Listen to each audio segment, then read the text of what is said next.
Blog Talk Radio.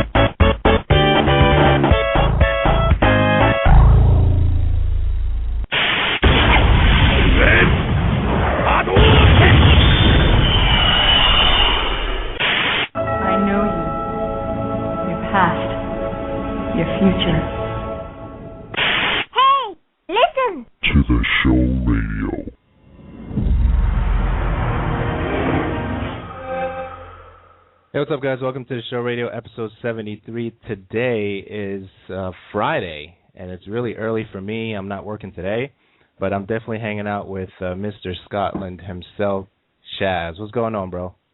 How you doing, man? Thank you for inviting me to the show today. Oh, yeah, man. Mr. Scotland, it makes it sound like some sort of Miss Universe contest or something, you know?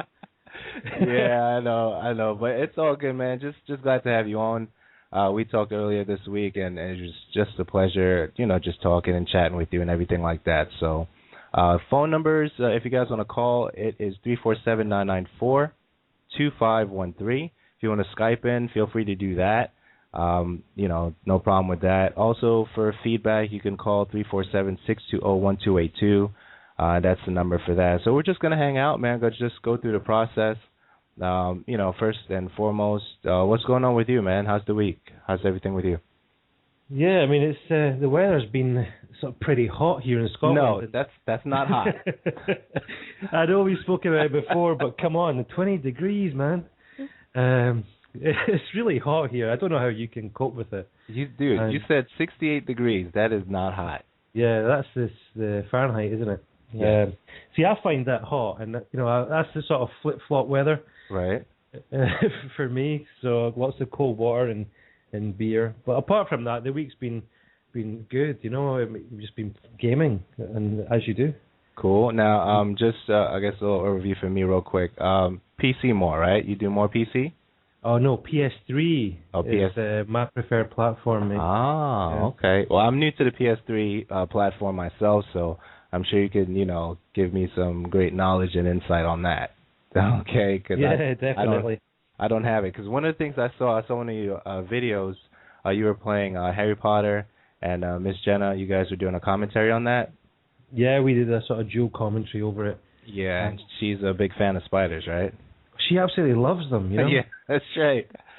So I think she keeps quite a few, over in Australia as pets, so... Yeah, so definitely cool. Yeah, man. Which, as far as your channel information and all that stuff, we're gonna plug in later on. Yep. But yeah, I love the channel. The graphics you have on there is really, really tight. I'm really feeling that. So, thank you. So that's what's going on there. Now, for me personally, what's going on? I mean, week is over, and now I'm actually, recording the show right now and just hanging out, man. Friday is early. Going out to dinner with my wife later on because her birthday was earlier this week, so we did a happy birthday cake and stuff like that for her. And I've been playing around with this evil controller modification thing. So I've been I saw your video. Yeah. So I've been messing around. So I have it on now. I have it actually on the controller. I have to do another video of it, showing that it is on. And I have good news and bad news about that. Okay. Now, the good news about it, it's very, very accurate, okay? So if you're using the D-pad and you want tremendous accuracy, this is so accurate, it's unbelievable. The bad news is it's accurate, okay? So if you thought that you were doing something on the disc D-pad before and you felt like it was supposed to come out and you were, that's the bad news. That is so accurate. If you're not doing the exact combination of presses, then you will not get anything out on that controller. So, yeah, I mean, I know that Evil Do is Xbox controllers only just now, isn't it? I know. I think it's mixed. Because I mean, go ahead. Although I've got the PS3, I do have an Xbox controller, and I've just actually picked it up because I've got it there for the odd PC game. Right. So I'm kind of noticing the sort of skin that you've got. So what you've got there on the standard controller is like the D-pad, which is all in the one. So I right. presume what you're trying to do is to separate those functions, yeah? Right. You separate the buttons, and it seems like, it's more work in the beginning because I've only been playing around with it for a week. So it seems like it's more work for me right now because the learning curve. I'm still learning how to use this controller. Yeah. So but the evil D-pad, I mean, it's cool because games like Gears of War, when you have to switch your weapons up, down, left, right, or grenades, with the D-pad, you know exactly, what you're doing. You know what I mean? So certain games is going to benefit tremendously. Other games, there's a learning curve. I don't see anything bad with the setup. I mean, I wanted it because it's single buttons, and as I mentioned in the video, the single button look or that the PS3 has, it's still on a one disc pad. You know what I mean? That's right. It's just the actual skin. The cover is such it splits them. So right. It's just because when we look at it, we just say, oh, we look at the PS3 controller and we're like, wow, okay, it looks like separate buttons. So let me just believe it is separate buttons in my mind. And that works for a lot of people. So they prefer the D-pad for the Sony PS3 more so than they do the Xbox controller. But now, if you decide to do the Evo switch up, if you will, then you'll notice that accuracy on it is going to be positive or negative depending on what you're doing. Okay. Yeah. And as I mentioned, that has nothing to do with the controller and the design. That has everything to do with the player. Okay, so it actually goes back on the player, and so I've been doing that. So I have to do another video on that, and then please look for that on the showradio.info, and that will be fantastic. Now the next thing I have is Insanely Twisted Shadow Planet, the arcade game that was recently released, I believe August 3rd. I've been checking that out, and it is wow. It is beautiful. Sounds, graphics are awesome. It's a puzzler, and you're like a little alien ship, and you're doing different puzzles and stuff like that. It is absolutely fantastic. I do have a video on the showradio.info. Check that out over there. It's actually an Inside Xbox video. It's not my video, so I'll say that right now. So when you go and check it out, you're like, well, that's not your video. I understand that. So check that out there.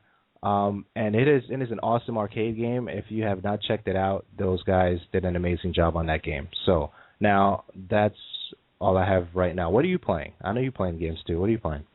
Well, I've been kind of mixing it up recently. I mean, I'm a huge Battlefield Bad Company 2 fan. Okay. But recently I've picked up a few other games because I've been playing Battlefield so long, Uriyya. Sometimes it's just good to have something fresh, which is why you mentioned the whole Harry Potter thing. Right. But apart from that, I picked up Earth Defense Force Insect Armageddon. Okay. Which is, I'm having a lot of fun playing that. I don't know if you've heard much about that game. No, yourself. I actually saw it. I think I saw it probably through you, and I didn't know anything. I didn't know anything about it until I saw the video, and I was like, wow. That's the one with the ladies, right? Or they promo with the ladies on there? Yeah, they promote it with the calendar girls, Right. And that's their sort of the troopers as such. But I mean, basically, this game is you just kill bugs and giant aliens and robots and stuff. Okay. So I've only had it for just over a week, but I've killed like 12,000 enemies, Wow. And the thing is, I'm losing a lot of hours in it because it's a game that you just pick up, and even though it's repetitive arcade fun. Okay, so check this out. Now, what would you compare it to in terms of graphics and controls and themed type games? What would you compare it to? Well, it's a third-person game, like you're Uncharted, but there's no real story to it. So It's a third-person shooter. So the controls are similar to your Uncharted that you're running about. Very, very simple, and it's like mindless fun. You don't need any brains. You don't need to think about the story. All you need to do is just blast all these bugs away. Okay. All right. Now, cool. I have a question for you right there. Now, do you think Gears of War Horde mode is mindless fun? I actually haven't played it, so I've seen some videos, right? But it's not something that I've played. Yeah. So I don't like to comment on what I don't play, Oh, that's good. A lot of people do, but that's a good way to look at it. Yeah. Apart from the Insect Armageddon, I also had a little shot of Alice: The Madness Returns. Right. Which is a very pretty platform game. Yeah, it looks really nice. I haven't played it. It looks really cool though, from what I've seen. Yeah, and that's about it. Apart from, we'll still go back to Mortal Kombat sometimes. Now, all this is on PS3, right? It's all PS3 for me, yeah. Okay.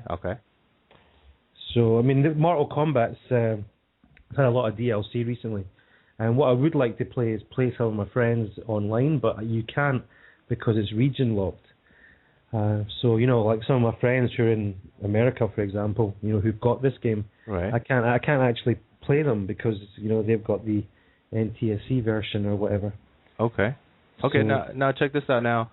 PS3, what's your gamer tag there, your PSN login? It is shaz1874. Okay, that's your Twitter also. Twitter, my YouTube, yeah, that's everything is the same. So I'm not hard to find, yeah. All right, cool. Shaz1874. Yeah, because I know I try to talk to you online. Like when I'm getting on, you're getting offline. You know, I'm like, come on. You know, we need to definitely make that work. Because now that I know the time difference between me and you, I'll definitely keep an eye out on that. Now, you have a microphone for your PS3? Yes, I've got a gaming headset which I use. It's essential for the games I kind of play usually, you know. Okay, cool. Yeah, I just grabbed the mic recently for mine, so definitely. I mean, Uncharted 2 is probably the recent thing that I have here. So I did not install the DLC yet for it. Go ahead. Okay, how did you find Uncharted 2? How did I find it? You mean as far as if I like it or not? Yeah. Yeah, I love it. I love it. Have you been online or just the sort of solo? I've been solo right now, and the gameplay is fantastic. The story, I just need some popcorn and just watch the movie, man. It's awesome. You know what I mean? So, I think it has one of my all-time favorite sort of cut scenes is in Uncharted 2. You know, when Drake's he's in sort of, is it jail? He's in jail and he's doing a little hand puppet thing against the wall. Oh yeah. Yeah, I think that is my all-time favorite cutscene in any video game ever. So yeah, it's definitely a fantastic game. Now, one of the things that I noticed is the fact that you can't play the cutscenes like back to back, right? You have to play them separate. I don't think you could play them all. Maybe you can, and I just didn't see it. But if you can play them all, I mean, wow. You know what I mean? Just watching it is just awesome. I'm getting excited about it because I like the game. So, yeah. But so that's the recent game that I have, Game of the Year edition for that. The DLC I did not install yet, as I mentioned already. One of the other games that I want to get, which we'll probably talk more about later, is Borderlands. I don't have the first one, but I guess we'll touch more on that later on, which is what's going on right now. Aside from that, you got anything else you're playing, or no? No, I mean, I've mentioned the EDF, the Alice. Right. I was on Bad Company 2 again last night, and we will be on there this evening for a while because I'm, part of the clan that I'm in. Right. We host regular Friday night sort of fun sessions across all platforms. Okay, what clan and what website is that? Yeah, it's the Bravo 2 Company. Okay. So 2 with the number 2. That clan is run by one of my friends, Devo T. We can also be found on Twitter, it's Bravo 2 Company, and we also have a website. But it's not just about the clan members. I mean, usually every Friday, after a full week of, most people work. I don't work myself, but, right. People tend to want to unwind. So we kind of have a lot of private lobbies where we kind of just mess about, maybe play like certain rules, for example, knife-only matches, things like that. Right. So we try and encourage as many people to join in, and tonight's on the PS3. So if anybody's listening, guys, if you're on the PS3, hit me up with an invite, and we'll try and get you in. Because the more people, the merrier, really. Everybody's welcome. Cool. Now you have a PC also, right? I do, yeah. And you do not have a 360?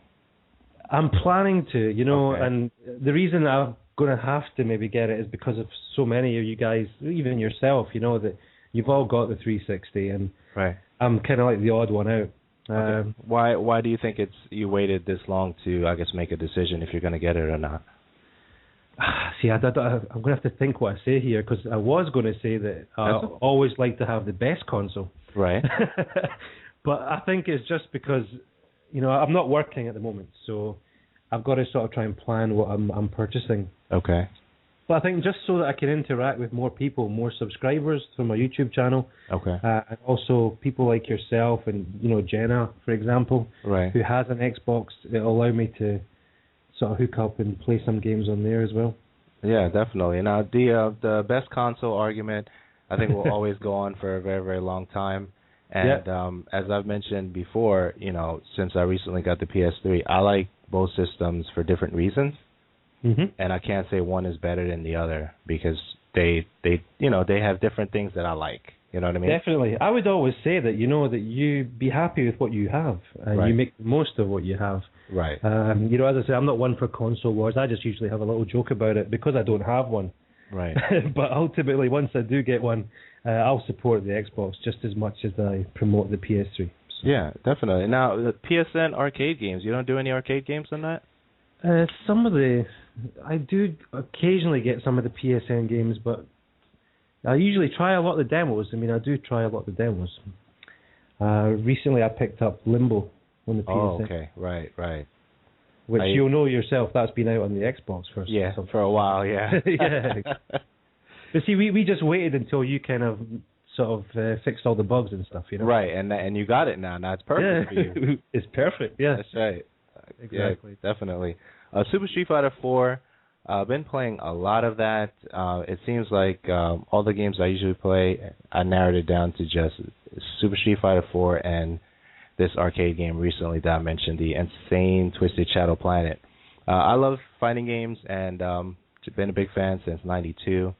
So I'm going back to my roots, and it seems like a lot of the individuals who played fighting games back then are coming back to the fighting scene, and more dedicated now than they were before. So back on playing that again. I actually have it for both systems now. I have it for PS3 and 360.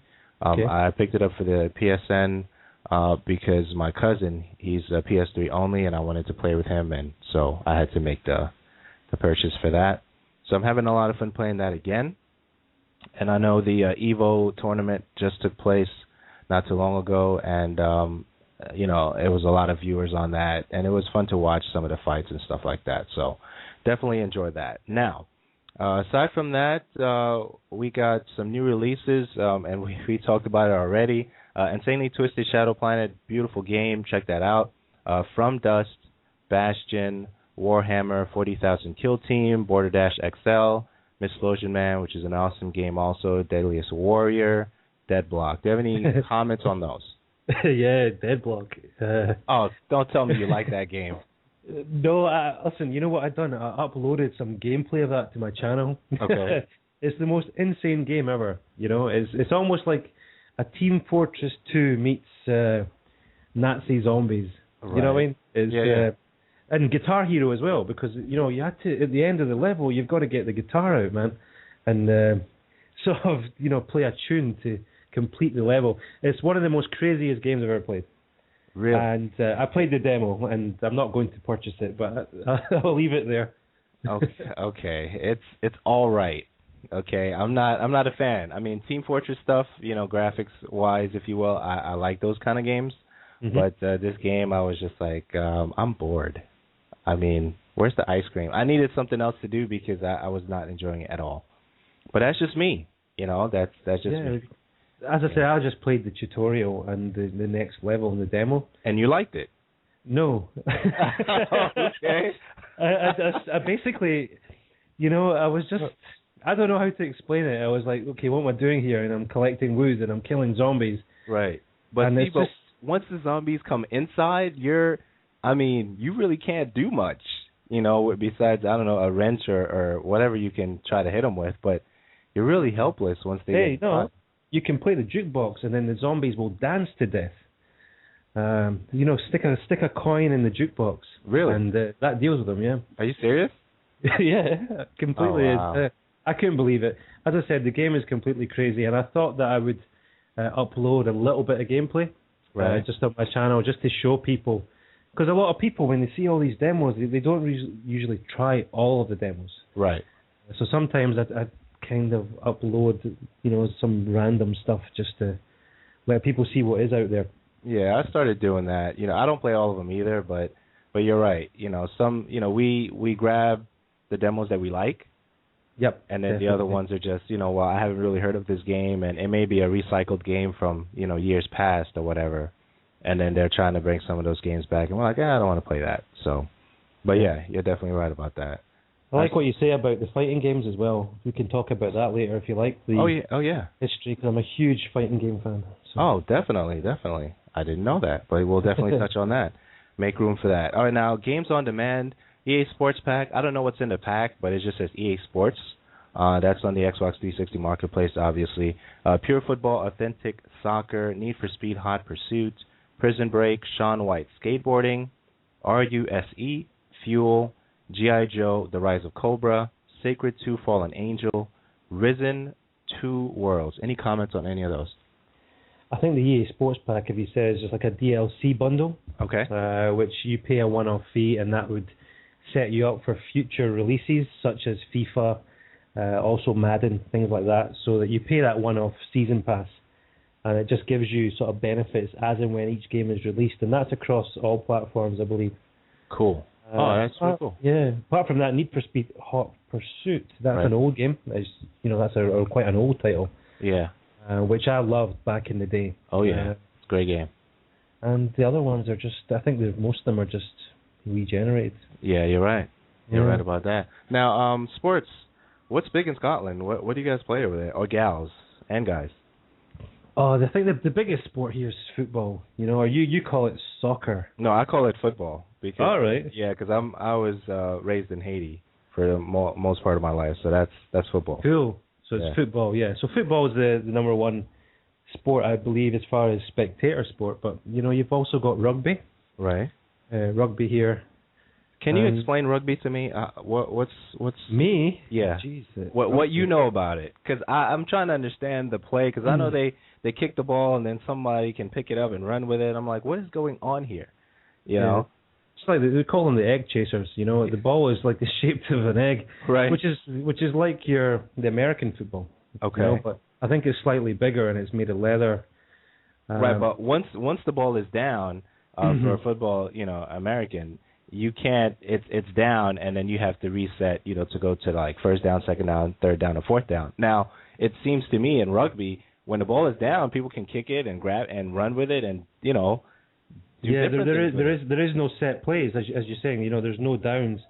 In rugby, it's a straight 40 minutes per half match. Okay. And pretty much the only thing you can't do in rugby, I believe, is to throw the ball forward. So you've got to pass it backwards. So you can't. When you're running with the ball, you cannot have to pass it backwards to move forwards. That's correct. Okay. As far as I'm aware, yeah. Okay. And, okay. So, where does the field goal, the goal posts, how does that play out in the game? They do it. It's simple. I mean, it's like the American football. So instead of a touchdown, it's called a try. Okay. So you've got to cross that goal line and put the ball down. You call it a ball? Yeah, whatever. The egg. Right. You could probably tell I'm not a rugby fan. That's okay. But then you've got to take your sort of field goal, or sort of your kick for your extra points and stuff. It's a really weird game. It's massive in Edinburgh where I live. It's where we've got Murrayfield Stadium here, which is the national stadium for Scotland. Now you're in Edinburgh? Edinburgh. Okay. Edinburgh. Yeah. All right. So, but football is the main game. Football. Okay, so now that we established that you're not a fan of rugby, now what do you like? Sports-wise. Football. Football. Okay. Yeah, and I'm a massive sports fan. I mean, I like watching boxing. I watch the American football, the Super Bowl, hockey, all sports, cricket. I watch them all. Cool. The only thing I don't really like to watch is golf. Okay. Not a huge golf fan. Yeah, but, I really hated it until recently. I started watching it the last, year. I never watched it. Have you played it? I played it. Well, I should say I played a little bit, and I walked the field with someone. And I think one of the best things that I like about it is walking and talking with whoever you're with. So I would say that if you're planning to play golf, from what I noticed the few times that I've gone, is that go with someone that you have a relationship with, and I guess I should clarify that, right? Like a talking relationship, like you can a friend. a good pal kind of thing. Yeah, so or a family member that you can talk to and just share different things, like that kind of conversation. So I appreciated doing that, more and walking the green and just the aroma, the grass and birds and stuff like that. I enjoyed that more than actually playing the golf game. See, I think I would probably prefer to be in a pub with a dartboard, with a friend. Right. You mentioned the birds there and stuff. Right. I was thinking, I'll play some darts over a nice glass of beer or an iron brew. Yeah. Something like that, But so yeah, man. So that's I was surprised because the game is a great game because they're set up in par 1, par 2, par 3, and then every par is a distance. So par 1 can be 1 to 150 yards, par 2 can be 150 to 275, 3 could be 275 to 345, and if they have a 4 can be So now you use the different irons to get where you want to go. Now the faster you get there with less shots, the better. That's what I understand golf to be. Yeah. So and I like it. It's not something that I watch all the time, but I think the way they have the game set up, if you take the time to understand it, then you might like it. It's just one of those things. You know what I mean? Yeah, I think you understand more of it than me, to be honest. Okay. by the sounds of it, definitely. But as I said, I've used to play a lot of sports, from badminton to hockey and stuff, and the football is massive for us here in Edinburgh.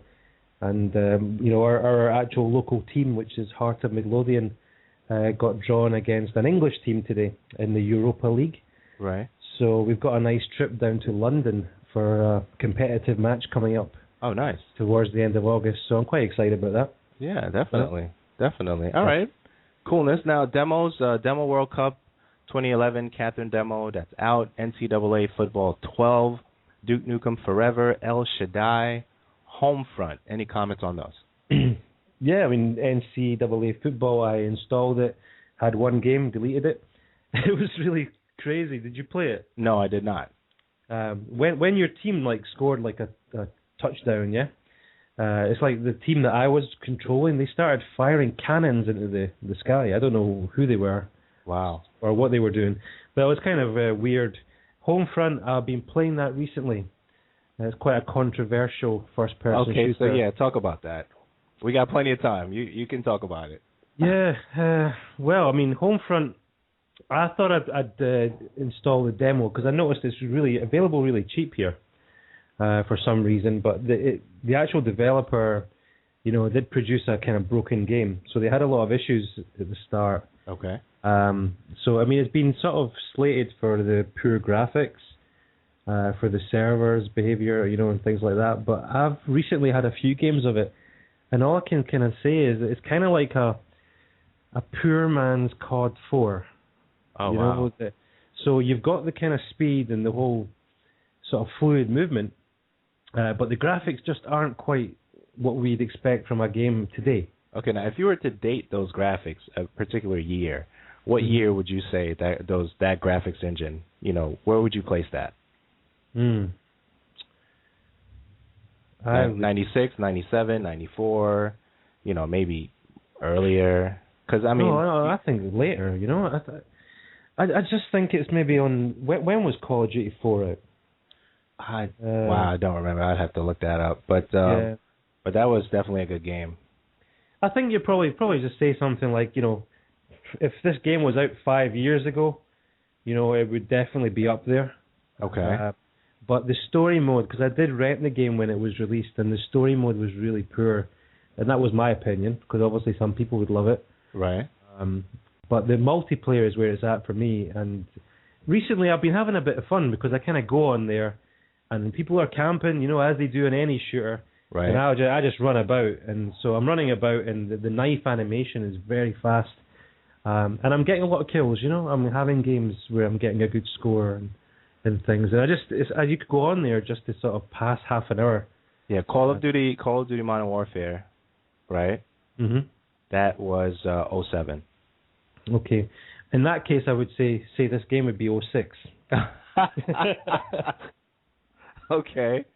But all right. But you know what? It's fun and it's cheap. They only cost us here about £15, which is what's that, about $25-30 or something. Okay. Which is quite a reasonable price to get a shooter, you know. Yeah, not too bad.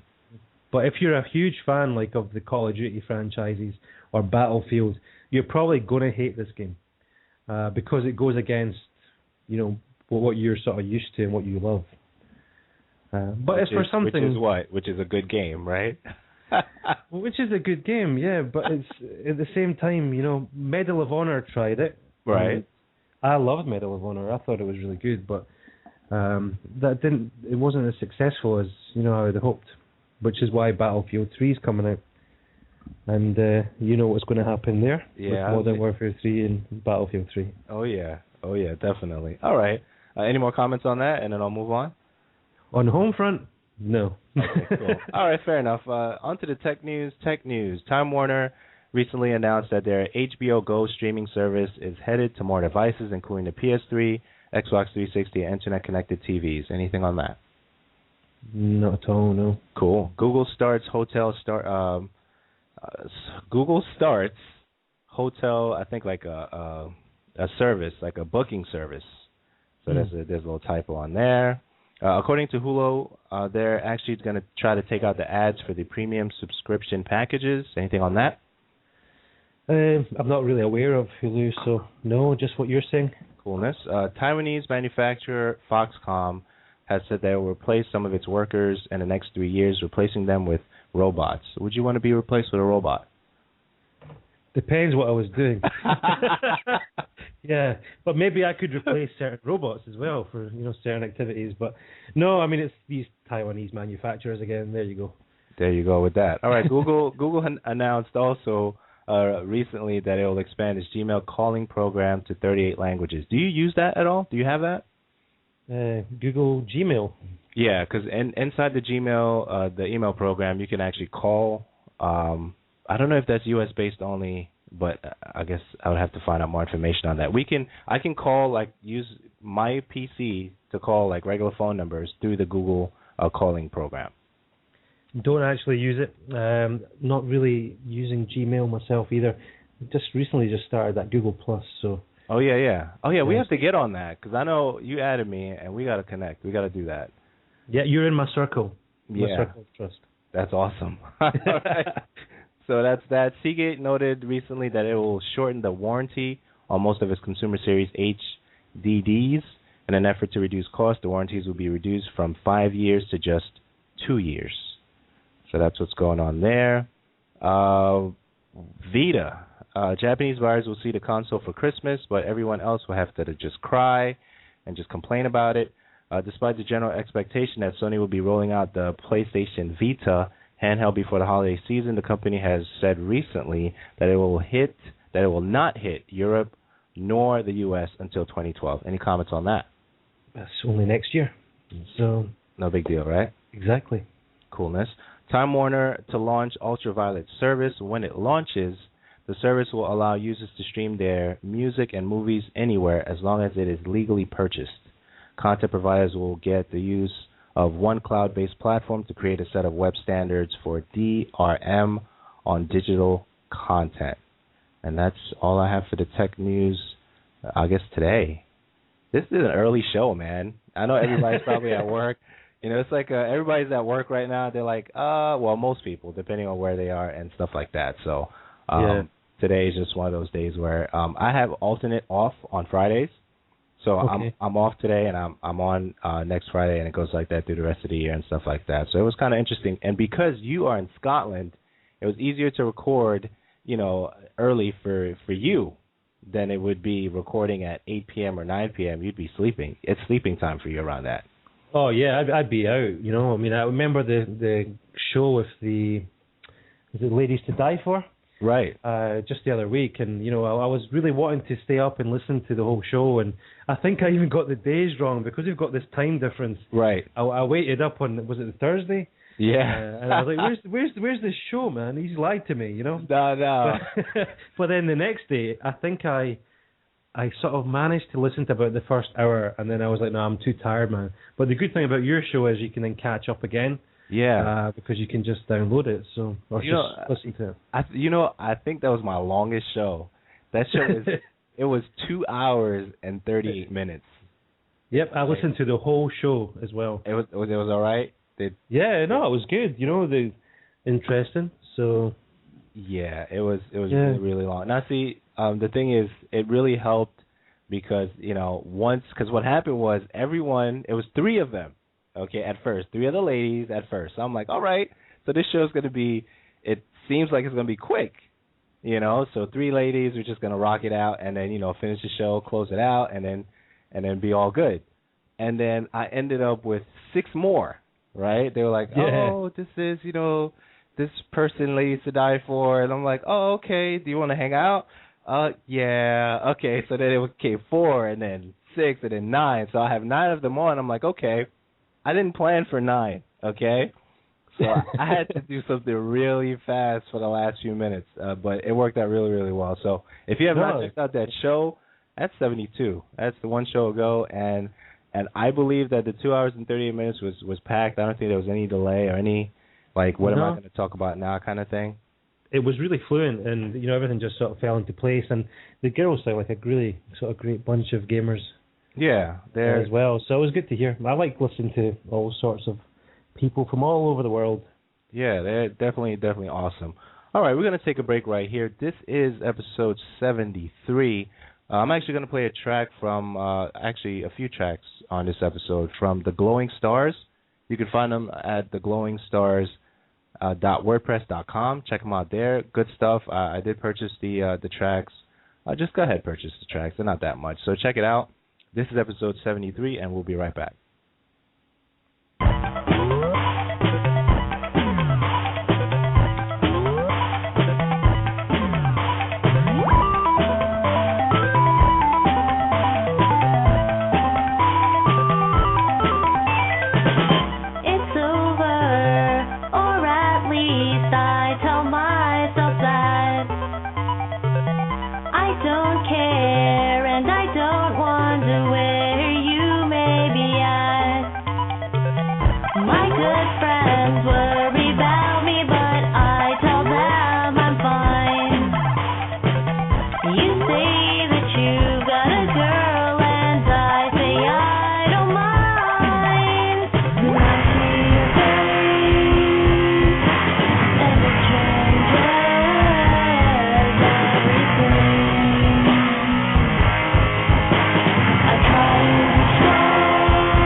What's up, guys? Welcome back. Episode 73 of The Show Radio. TheShowRadio.info. Hanging out with shaz1874. That's the Twitter. That's the YouTube. What else is that, man? That's the everything. That's everything. Yeah. The only thing that's not is on my birth certificate. So that's, PSN, PC, Steam, Twitter, YouTube. It's 1874. Oh, now is Shaz a nickname or is that? Yeah, Shaz is my nickname. It's what I've been called since I was about 2. So it's kind of stuck with me over the 30 years. And All right. 1874 also has a meaning. So What's that? Well, it's actually my football club's year of formation. Oh. They were formed back in 1874, so that's kind of stuck with me. Okay, so if we're not calling you Shaz, what's your first name? I can't give that away. Okay, cool. All right, fair enough. So life in Scotland, which is the first thing I have for you, and you know, you were very direct about that. I really appreciate that. That's good stuff. So life in Scotland. Let's start there. What can you tell me about you growing up, man? Are you born there, raised there? What's going on? Yeah, I was born in Scotland. I was born in the west coast of Scotland, in a town called Irvine, which has got a lovely beach called Irvine Beach. So the people that are in Scotland will know what I'm talking about. Okay. And basically, my dad was from Pakistan. Okay. And he moved over via Germany and in the early 70s and met my mother, and they produced me. So after a few years in Kilmarnock and Irvine in the west coast, we moved to Edinburgh, which is the capital. Okay. And I've been here ever since. You know, although I have travelled a little bit, I'm very much, you know, I love this town. And cool. Yeah, we don't think I'd move. So. Now, as far as Scotland, how does that work? Prime Minister, President, what do they have there? We have a First Minister. Okay. Yeah, so we have our own Scottish Parliament, and we still have to seek sort of guidance from the Parliament down south. But I'm not really too clued up with the whole political side of things. Yeah, me neither. I just thought. Yeah, you know. But we are sort of. I think we will be seeking probably full independence, you know, from England at some point. Okay. You know, it all started back. Listen, guys, if you're listening, just watch Braveheart. That will explain everything. Cool. Yeah. That's Mel Gibson, right? That's the one, yeah. Coolness. All right, now, as far as gaming, now, this show is centered on gaming, but I try to change it up, especially when I'm talking to an individual such as yourself. Now, when did gaming start for you, and what were you playing? And if you could take us on a progression of that. Yeah, well, as far back as I can remember, as a child, you know, I had little handhelds, you know, little Space Invader things, and then we had like I don't know what you called it. It was like a white box, and it was the bat and ball game. So that was my very first console, and it was only one game, and it was just the 2 bats on either side, and then the ball. So I don't know what that was called, and then from there, we went on to the Atari 2600.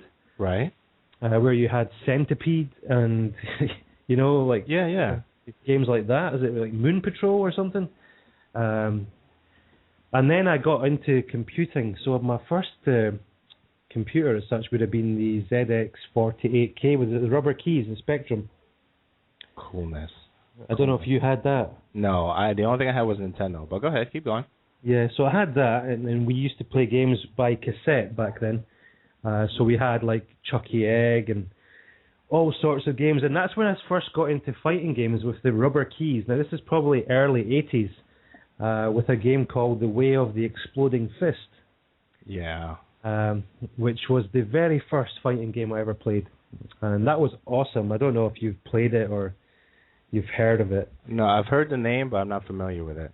Yeah, and they went on to do like The Way of the Exploding Fist 2 and things like that, and I then got into the whole sort of football games because I'm a football fan. Well, check this out. I have someone who wanted to say hi to you. She decided to stop by. What's up, Jenna? Hey. Hey, how you doing? Hey there. What is happening? Hey, not much. It's pretty late here for me, but I really wanted to come and say hi to my 2 favorite Twitter people. Oh, bless, you know. I got you both in the one place at the one time. That's awesome. That's just being greedy, though. I'm allowed to be greedy. I'm a girl. Yes, good. That's true. So how are you doing, Jenna? How are you? I'm doing good. I'm a little bit tired right now. My daughter's in her first musical production for school. Nice. So I've been down there helping with that. And yeah, a bit tired, but that's all good. Coolness. How about you? Yeah, We chilling. Yeah, we're just chilling, sat here. It's obviously. I got my coffee. You got coffee? I got coffee, man. Yeah. I've got coffee. It's 1:44 a.m. and I've got coffee to stay up and listen to your show. I feel so honored. That's really nice of you to say hi. Yeah, I just wanted to pop in and. Cool. How long are you hanging out? Like 4 or 5 minutes or? Yeah, I got a couple of minutes. You got a couple of minutes? Then I'm gonna crawl into bed with my headset on and listen to the rest of the show. Oh wow. We need to keep it entertaining for you then. Man, just gotta take me to another level of humility. That's insane. But anyway, yeah, we're just talking to Shaz about his gaming stuff. Now, do you have any pointing question you want to ask him while you're on? Points and questions to Shaz. Yeah. What is with the bugs, man, lately? I mean, the bugs everywhere, bugs. I don't know. Every game you've played lately has had bugs or spiders or something that freaks me out. Well, usually I just deal with bugs in real life, but I mean, at the end of the day, recently, as you've said, Harry Potter, it's got the spiders. That Dead Block had little spiders, and then the bugs. I don't know. That's really weird, isn't it? How that's happened. But this Earth Defense Force, Jenna, as you know, I'm loving this game. It's just a whole lot of fun for me, and it's just completely sort of just chills you out, when you play it. It's like there's no stress, and I love games like that because that's how gaming should be. Well, that's right. Should be like that. So I'll need to, as I was mentioned earlier about the whole Xbox thing. I mean, once I get one, probably be after Christmas now. We'll definitely need to hook up for a few games of something. Yeah, but see, so excited. I noticed that, Jenna, you're not really on your 360 as much as you are on your PC right now, though. Absolutely not. I don't have a lot of games that I'm really into at the moment on the Xbox. Okay. Nothing that really I can sort of jump on and play with all you guys. Right. Look, if I picked up some Black Ops or, if I picked up Battlefield, Bad Company on the Xbox, it's getting cheaper, so I may do that, and so I can sort of jump on with everyone and have some fun, because I'm still going to love it even when Battlefield 3 comes out. I'll still jump on some BC too. Do you think you'll leave it? I'm sorry? Do you think you'll leave, your time and hours will be spent more on Battlefield 3, or how do you think that's going to change? For a while. Okay. It's going to be Battlefield 3 all the way. I'm going to have a lot to learn with this game because I didn't play Battlefield 2. Okay. So I really don't have a heads up on it, and it's going to be completely different. So, yeah. But I want to learn to fly a jet. I'm pumped about that. Cool. Go ahead, Shaz. You have something? Yeah, well, Jenna picked up Alice: The Madness Returns as well recently. I did. And you tell me what you think of that. Yeah. I love Alice already. She's so twisted, and it's crazy. Look, I haven't got very far into it. I've actually run into a few crashing issues, and I've got a pretty good graphics card and everything, so I'm not really sure what's going on there. But what I have played of it so far, it's a brilliant game. Everyone could pick it up. Yeah. Can I just say that there's been no crashing issues on the PS3. So I've told you to get a PS3 before. Okay. So there you go. There's your reason. Look, I still love you. That's all and I haven't found any issues with the PS3 at all. It's the only issue I found personally is the selection of games that I want. And that's not, a system issue. That's more a personal issue. But the system itself, as far as hardware and how it works, it's absolutely, fantastic. Okay. So, Well, I'm wondering if it may be an issue with my drivers. Maybe AMD may just need to catch up. ATI. Your motherboard as well. Your motherboard needing an update or anything like that, something like that. It's fairly new. Most of my system is fairly new because it got upgraded for when Battlefield 3 comes out. But my husband seems to think that it's something to do with, it probably needs a driver update to keep up with it. The graphics are really intense on this game, and my PC doesn't really want to keep up with it. Wow. Okay, now so I'm sad because I'm stuck in one spot and it keeps crashing. So the major change that you're going to do, ATI, that's a graphics card, right? Yes. Okay. 69. I've got a 6970. But there's nothing wrong with the card itself. I'm just wondering if we just need a new driver update to come out to sort of. It's really really intense on my graphics. Like even my frames sort of want to sit at about 35, which is I play Battlefield at up to 90 frames. Battlefield 2, not a problem. For some reason this game sort of sticks for me around 35. So it's a little bit laggy for me too. It'll get sorted out, and I'll finish playing it. It's so much fun, though. So what are they saying in the forums and stuff like that in regards to that? Are they saying that they're making anything coming up or any updates or patches getting ready to release or anything like that? There's nothing that I've found on it right now. Okay. I have found that my husband did a little bit of checking into it and found it wanted to sit at 30 frames on PC, and it seems to be doing that for a lot of people. And there were a few little changes that you could go in and make physically in the game, and I did manage to get it up to 60 frames, but in certain parts it just drops, and this one particular spot that I'm in, it's just stuck. Okay. 35 frames, and then it just drops out on me. I'm not sure whether it's a glitch in my game or it seems to be my PC though. Okay. But that's all right. That's all good. Yeah, it's all good. I'll sort it out.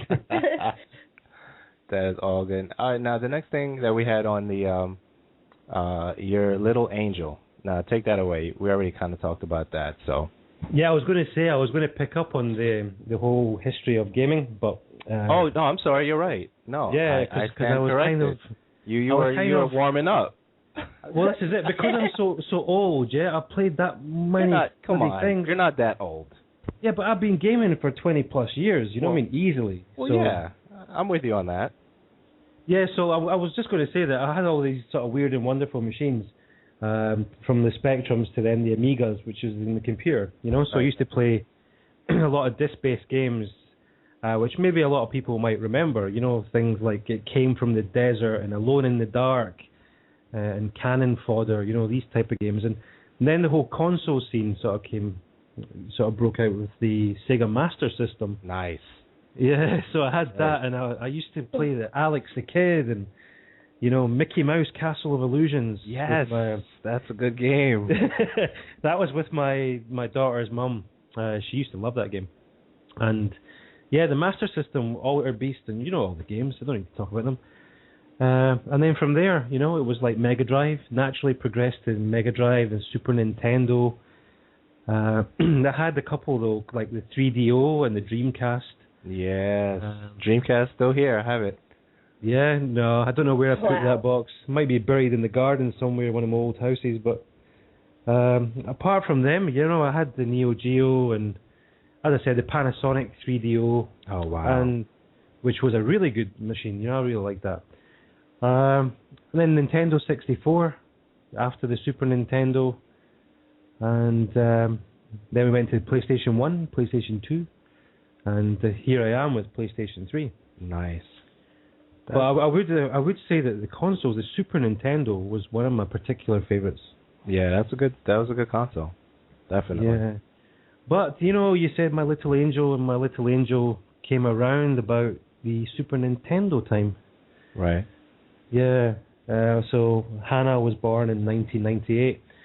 And, she loves gaming. That's probably my fault. And there's actually I was looking through some pictures the other day with her when she was here, right? Because she doesn't live with me, And one of the pictures had her as a little baby, and there was me lying on the floor playing the Nintendo 64. Was it like a Banjo-Kazooie or something I was playing? And she's got I used to give her the controller, the spare one, and say, "Yeah, you go, play the game," so that she would think she was playing it. Right. Exactly. Yeah, so she's sitting there in the picture with this controller thinking that she's playing, and that sort of brought back a lot of memories. But no, she's really into her gaming now, and she's on the PS3 and also the PC with Minecraft. But, she loves shooter games, and she has her own YouTube channel. Yeah, and she's good, too. Oh, yeah, I would really being honest with you, she's better than me. You know, her hand-eye coordination in the shooter games is a lot better than what I can do. Yeah, she's better than you. Oh, yeah, no, I don't. I can easily say that. I'm only kidding. No, she is. She's really, good. really good. She's got mad skills. Skills. Amazing skills for a kid. That's pretty cool. All right, now, as far as past projects, we know what the current project is, which we'll touch on that. Did you have anything that you were doing prior to your current YouTube channel and the clan and all things therein? Well, myself, before my YouTube channel? Yes. As far as gaming, no. I mean, I was just a typical gamer. Like me? Know? Yeah, well, we're all gamers. You know, we share that passion. And right. My sort of life situation kind of brought this, you know, forward for me. Because I suffer long-term illness, Uriyya, you know. Right. I'm not actually working because of it. So it sort of, you know, rather than spend lots of time playing games, I thought, what can I do just to be a bit more creative? So that's when I managed to get the HD PVR and started to doing a few videos, you know, just really as a sort of hobby. Now, how do you like the HD PVR? Do you stream, do you do Justin TV or Twitch TV now they call it? Anything like that with it? I was looking to stream, but I'm not really. I mean, the thing is, whenever I go on the PS3, you know, there's always people wanting to play, and to sort of stream and have more people in, it would just take up so much time, and a lot of people would miss out. Right. So I've not actually thought about doing that, to be honest. What we usually do, you know, we mentioned the clan there as well, is that, say, for example, after tonight, a whole bunch of us are likely to have recorded some footage. So we'll all sort of produce a little video of our highlights from the evening, and they'll go up on the clan website. Okay. So do things like that. And as I said, my YouTube channel is purely just a hobby. Right. I know we were talking about your daughter before. My daughter, she's into the DS and stuff like that, and she wants to watch me play certain games like Halo and Call of Duty and Super Street Fighter 4, and I can't let her watch stuff like that. Now, Jenna, your children, right? Yes. Do they play any games now? Who plays what? My son, he plays Left 4 Dead 2. Like it's going out of fashion. It's crazy. Okay. He's on it all the time. He just loves it. He plays on the Xbox and also on a little bit of PC. Okay. My girls like a little bit of Call of Duty. And we don't have, look, they play Xbox. And what's the age? Okay, there's 6 of them. Twins are 16. Okay. Sorry, I'm just laughing in the background. It's cool. A boy and a girl. I got a 14-year-old daughter, a 12-year-old daughter, and then a 3-year-old daughter and a 2-year-old son. Okay. So the you know, Braden's he's into Left 4 Dead, and then I'd say the girls, they like to play a bit of Blur. Okay. Love that game, and trying to think of the name of the other one. One where you drive around the city and the cops chase you. Right. Grand Theft Auto 5 or what? See the 4. Was it the 2-year-old, Jenna? Yeah. Jenna, your 2-year-old. What prestige is he? What prestige is he? That'd be 7. 50. Yeah, I thought more than me. I think I'm on like 1.5 or whatever. Yeah. Well, my 2-year-old daughter, she prefers, she gets on the iPod Touch and plays a little game called Office Jerk.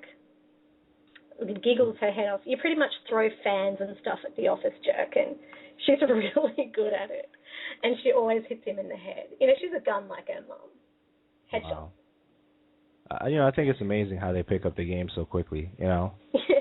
It took some time for us, you know, but now it's like, oh, no, I understand what you're doing. I'm like, okay. Mm. Yeah, and she's 9. She wants to play. What does she play? She wants to play Halo. I said no. She plays her DS now. She's into her DS, Sonic and stuff like that. So she's into games like that. But she wants to watch these violent games that I play. And what do you think about that? What do you think? You know what? It's hard for me.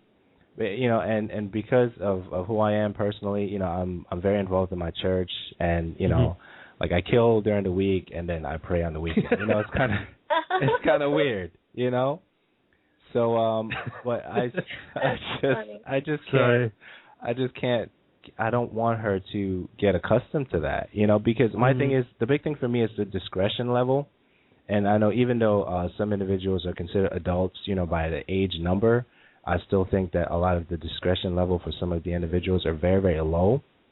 Mm-hmm. So because of that, I'm very, very careful on what I want her to watch and play. Yeah, and it's so my thing is more of the discretion level, because if your discretion level is high and you're 13 or 12, then there's certain things that I can allow you to do that I wouldn't let someone else to do. So I'm big on the discretionary factor, if you will, the X factor. So I watch her carefully on how she makes logical decisions and based on what she's watching on TV and stuff like that. So I'm very, very I'm stalkish when it comes to that. So she comes in the room, Daddy, can I watch you play? And I have Street Fighter. I'm doing uppercuts and hurricane kicks into supers. And I'm like, oh no. Yeah. No. See, for me, Uriyya, it's like, Hannah's 13. So she's at that age that's going to start really giving me trouble. I can just sense it. It's all coming. It's all coming. And she's been playing like Call of Duty since she was about 11. Wow. Obviously, this game is an 18. It's an 18 game. Yeah. So some of the scenes, like in Modern Warfare 2, when they're going through the airport, I was like, oh, should I, shouldn't I? But I'm kind of the opinion that if I stop her doing this or playing this game, because she loves the game, I can't deny that. Right. Then she's only going to go to her friends and play it anyway. Right. So, but I do have that level of discretion. For example, I've got Ellie Noir here, so I'm sometimes go on and play a case of Ellie Noir. Right. And then Hannah will come into the room when she's staying over, and I'll be like, I have to turn it off right away because there's a lot of adult content in these games. Exactly. So I do not allow her to watch or to see me, getting involved in anything like that. But when it comes to killing people in the game, whatever game, that I really allow her to do it because she enjoys doing it. And the same, she loves playing like the Nazi zombies. She's a massive fan of that. And she even likes Mortal Kombat, It's like, what can you do? If your little girl has a real passion for it. And it's also, you have to look at their character, So if she was, say for example, she's playing these games, and then if she was drawing these dark pictures about killing people, I'd be worried. Right. But she's playing these games, and then she's just living a normal little girly life. So therefore, I know that she's not got some underlying psychopathic tendencies. Right. Exactly. So that you got to judge it. Eh? Yeah, it's tough. What about you, Jenna? What do you think about that? I'm pretty good with it. My kids are the same. They don't they don't take gaming into the real world, and they're not thinking about killing people or talking about anything to do with gaming. They're in the zone while they're playing, and then when they walk away from the game's done.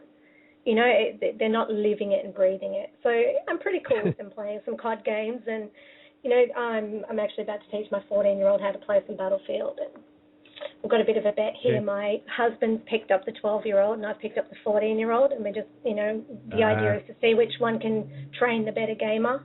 Wow. So, okay. Yeah. So anyway, they're going to be playing some Battlefield soon, and I'm not too stressed about my kids playing it.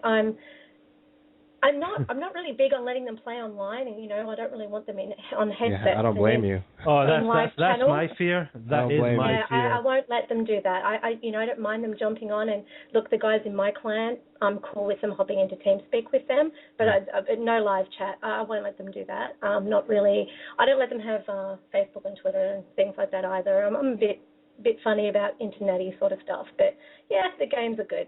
I'm good with that. Yeah, it's because some crazy people out there. There are, and I'm not prepared to put them in that situation. Yeah, I think if I ever got married in the future or something, if I had a little boy, for example, and if I'm sitting there having my breakfast one Sunday morning and he comes up to me and he's like, "Shoryuken," and hits me, then I'm going to be like, "Whoa."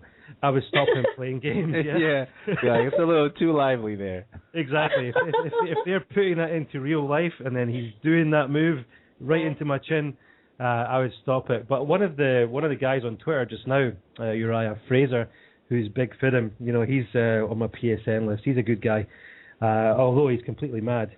He's been playing GTA since he was 6. What? See, I mean, I personally disapprove of that, but I would never. Right. I wish to God when I was like 12 that I had Duke Nukem. That would have been my my dream come true, But, at the end of the day, I think all you can do is if you've got kids and if you're listening to this, as long as they're not, committing fatalities or trying to commit fatalities on you. Yeah. And, they're not asking you to buy them like an ACR or holographic site, you're fine. Wow. Exactly. That is too much. Oh, man. All right, so now, where was I? I'm all heated now. I'm like, what is my daughter thinking about doing now? Yeah, exactly. Look, I think they've got a fine balance in their life of everything, that's good, and their social skills are good and all of that. I don't agree with tons of hours in front of a game every day. I've been wanting to kick them off after an hour or so. But, it's so long as they've got a good balance, I think they're fine with it. Film is worse than games. I mean, if you look at that Kick-Ass.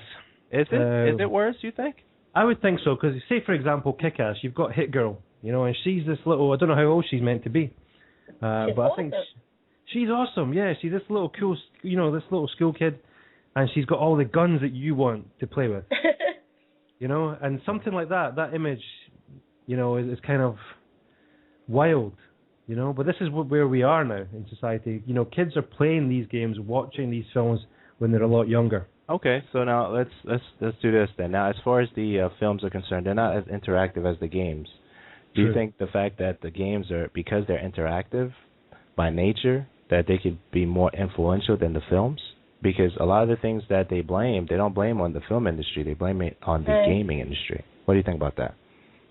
No, I think they can be both as bad as each other. Cool. It's all dependent upon the individual. Okay. Because I think the people that are going to commit atrocities because of what they see or what they've done in a game, there's something already there which would have been triggered. This goes a lot deeper than just playing a bit of COD. All right, so let's piggyback on the Norway incident. Atrocity, as you just used a good word. 90 plus people or somewhere around there, and he blamed it on Modern Warfare 2. Well, who did? The guy. The guy, yeah. Yeah. He said that Modern Warfare 2 is the greatest game that came out this year, which didn't come out this year, and he said that it was one of the what did he say? One of the best training tools for him in terms of what he had to do. Yeah. See, I disagree with that. I don't think it can be a training tool. It's not like using a real gun. It's pressing a button. Right. You hit fire on your keyboard to work a AK-47 or whatever gun it is you're using. You're not actually physically shown how to use the gun. I mean, no, come on. I think, if I was pleading insanity, I'd probably blame Battlefield Bad Company too as well. But, wow. I think it's just a cop-out. Jenna sounds fired up. I don't think it's I am, and this is playing the games. Come on, if I walk down the street and try and RPG a helicopter, that's fair, okay? Jenna's gone sick. It's because of the game, but again, I walk away from my games and I forget about it completely. I'm not sitting there thinking about what would it be like to really shoot someone. There's nothing. I walk away and it's done. I'm sure that most people would feel the same.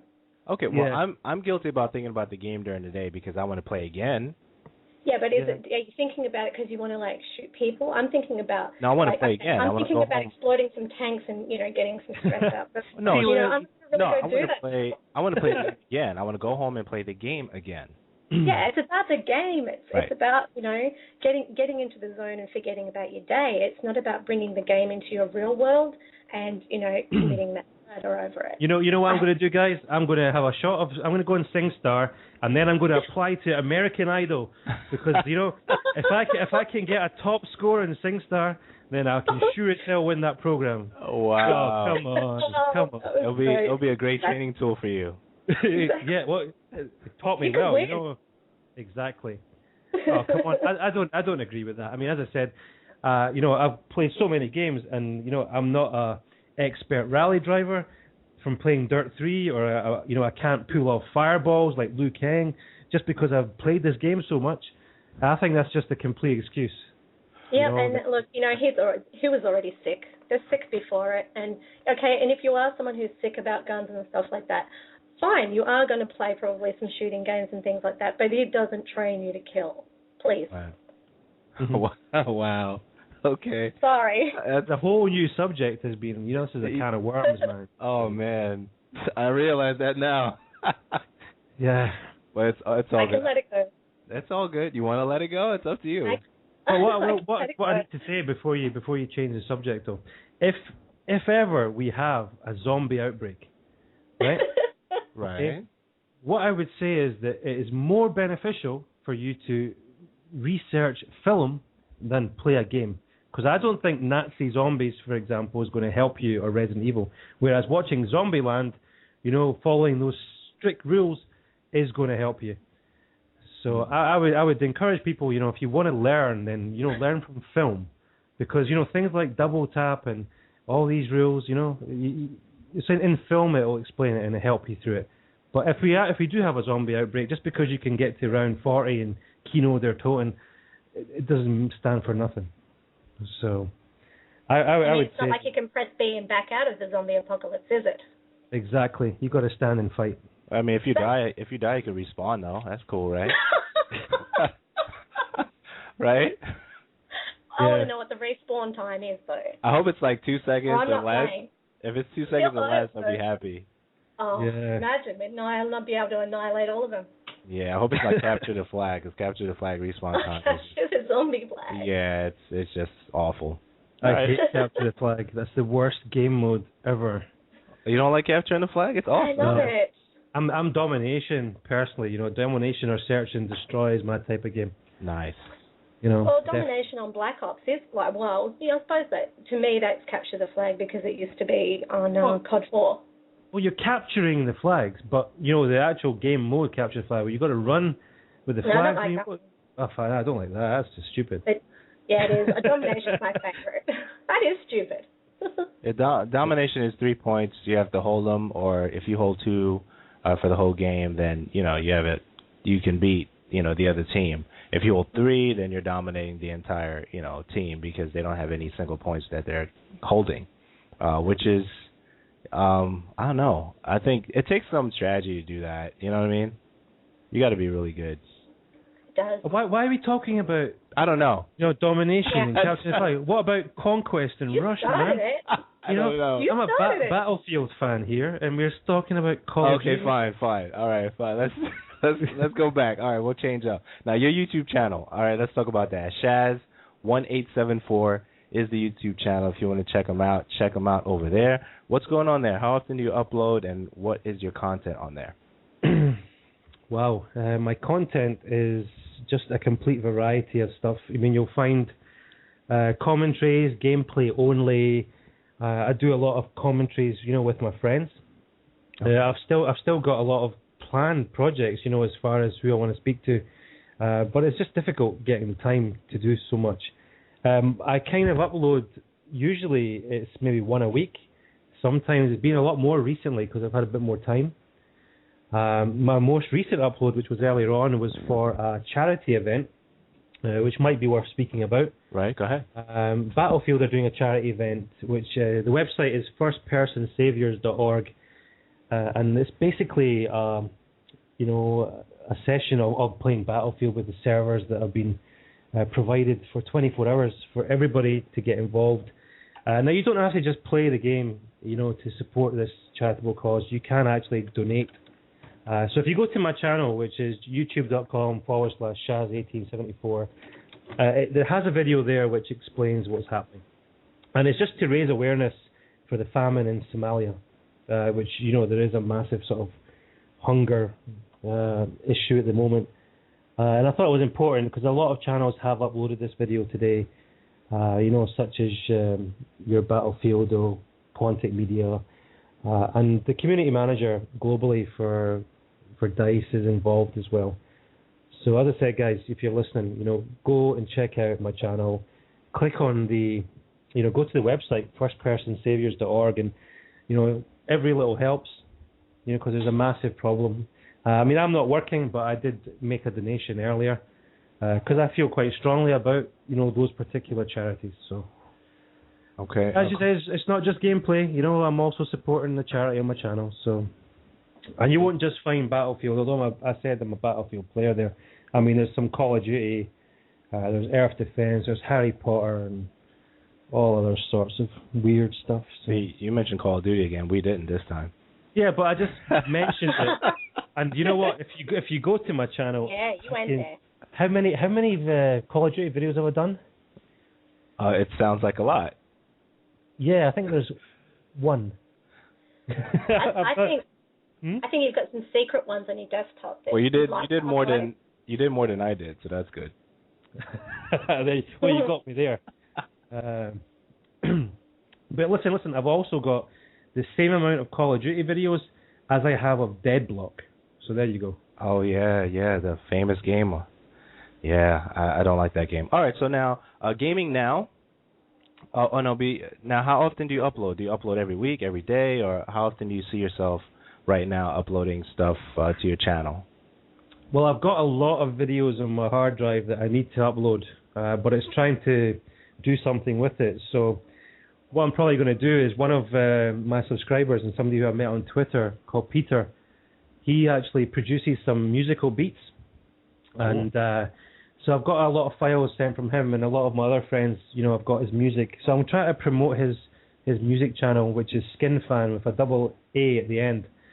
And so what I'll probably do is, upload a lot of gameplay just to his beats, so that I can sort of link his channel. So it's nothing, as I said, my channel is really, it's like a community channel in that sense. I've got a lot of friends and I've met a lot of great people like yourselves, and I just want to produce the content that people, enjoy watching, and it'll just be whatever comes into my head, to be honest. So there might be another video tomorrow, might not be anything for another week or so, but okay, just whatever game, Uriyya, it just depends. That's cool. Now, when you're putting them up and you're getting them together and you're setting it up to upload, do you have a particular program or particular software that you use to edit and add different things to them, or how do you do that?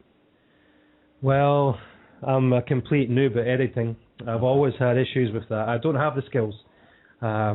So I use Windows Movie Maker most of the time, but I do have Sony Vegas now. Okay. But God, I struggle. As I said, my clan leader, Devotee, I got some help of him, recently on some of the settings for videos. Okay. But it's one of these things, you've either got it or you don't. Okay. And if you start putting together little montages and cutting things out, like Jenna's been doing recently. Okay, well, you either have it or you don't, but you're getting it though. So I guess I'm trying. Right. I don't believe that. I think Why? you can get there. I think your videos look fantastic. There you go. You don't give yourself enough credit. Yeah. And, yourself a pat on the back, man. Yeah, I'm just, as I say, I do my best. And okay. I've had a couple of videos, montages, which I've done okay. So Jenna, I want to tell you what Shaz said to me earlier this week. We were talking, and he goes, yeah, you know what? I don't know what we're going to talk about on the show or anything like that. I'm just a normal gamer. I said, yeah, just like me. Hello. I'm just a normal gamer, man. Just like me, dude. I'm with you. That's what I am. You really don't. You don't give yourself enough credit, for the awesome things that you do, for the awesome content that you produce. You are the man. You're the dude. And, your videos are fantastic. And, man, this guy can game now. This guy's got some skills. Which guy? Which guy? Of course, Uriyya. I try a little bit. I'm getting there. Both of these guys can game. I've watched you both, and credit where credit's due. Wow, and you're doing your thing too, shooting everybody with lip gloss and eyeliner over there. I do. Yeah, and she uses a keyboard and a mouse. Wow. What's that about? Keyboard and I use a gamepad. I really can't game on a keyboard. So. Yeah, but it's no different. You get used to whatever it is you're used to. I can't use a controller. We all know that. So I suck really bad. Controller's where it's at. Yeah, controller. I can't use the what's it called? The little analog? joystick. The analog? Oh, that joystick. I can't use it. That's another story for another time. It takes a while to get used to. I can't use the keyboard at all. I am not friendly with the keyboard. So it's all I've known. It's what? It's pretty much all I've known. When I picked up gaming, I've played consoles before, but when I really got serious about gaming, it was on PC. So this is all that I know. Yeah. Well, so what would you say if someone said PC gamers aren't real gamers? Sorry, it's funny. What would you say about that? Because I've heard the comment floating around. I've heard the comment floating around lately, so that's why I'm asking. You know what? None of it perturbs me. I'm really not worried. Like I say, you know, all platforms. Are you gamers though? Really? I mean, really? All gamers. I'm a gamer. I'm just wondering about this PC thing. You know, I mean, right? Is PC some folks out there gamer? Right. Some folks out there are saying PC gamers aren't real gamers. What does that mean? I don't know. That's why I'm asking you guys. What's a gamer? I think that the problem is, what is a gamer? So someone who plays games. It doesn't matter what platform you're on. You know, it's what I always say. You know, it's not the platform that makes the games. It's the gamer that makes the games. And I think we're all equal, and we all play games, and it really doesn't matter what you're using to do it. Cool. I'll take What's that. A gamer? I mean, you know, I think the whole issue is, yes, PC gamers tend to get a little bit, you know, elite about it. We all know that. They're like, but you're not like that. Our stuff rocks. You know, I'm not like that. No, because you know it's equality. And look, you know, I look at you, Shaz. You're a PS3 gamer, and Uriyya, you know, Xbox. Right. And I would not think any different of either of you for whatever games you play. And you know, you're just saying that. She's just saying that. You're just saying that. She's being too nice. No, I'm just kidding. But that's just it. I don't get all the whole console wars. I don't get into it. Well, we tease each other, Shaz and I, all the time, but you know, the only thing I don't like about PC gamers, like especially you, Jenna in particular, is that I can't play with you. Don't like me? I can't play with you. I can't. I know. That's the only negative side. Yeah, but I can't play with her either because although I have a PC, right, the servers have too much lag.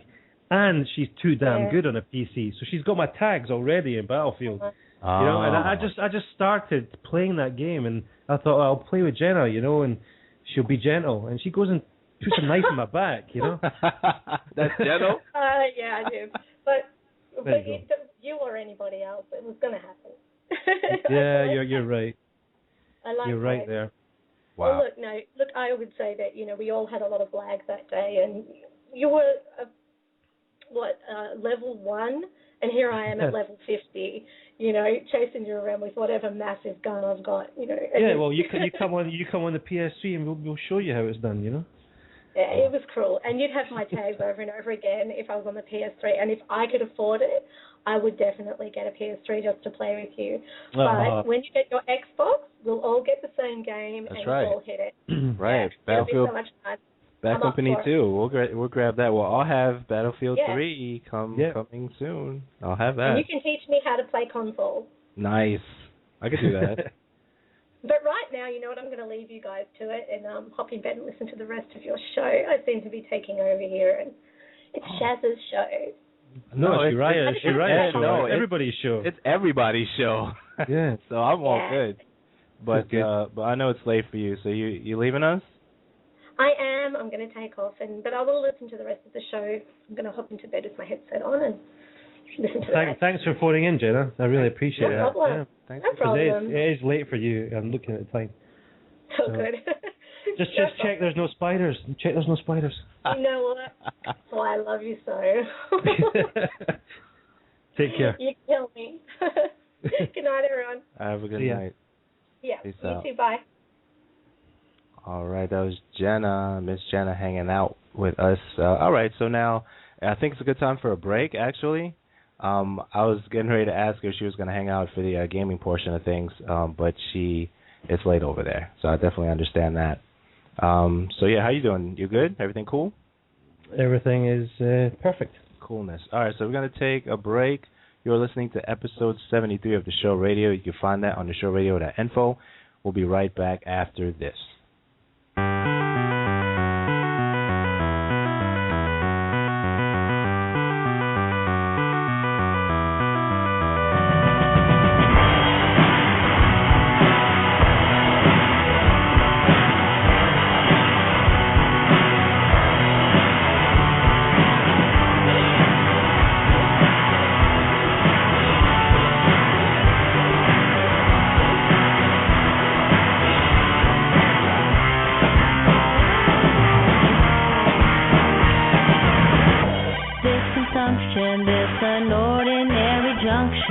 has left me feeling not quite like myself. And I swear I'm not a stalker, and I don't need a doctor to analyze what's going through my head. Is it me? Is it you? I'm finding myself doing things that I'd never think to do. 'Cause I've got it bad for you, and I don't even know you. I've got it bad for you, and I don't even know you. But I'd like to get to someday. So who's to blame? 'Cause I really am ashamed. I'm used to being chased and not being the chaser. I can only fantasize so much by looking at those eyes. Yet I don't know of anything past that. Will you let me? You know I'd let you. I'd love to know more than just the way you move. 'Cause I've got it bad for you, and I don't even know you. I've got it bad for you, and I don't even know you.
But I'd like to get to someday.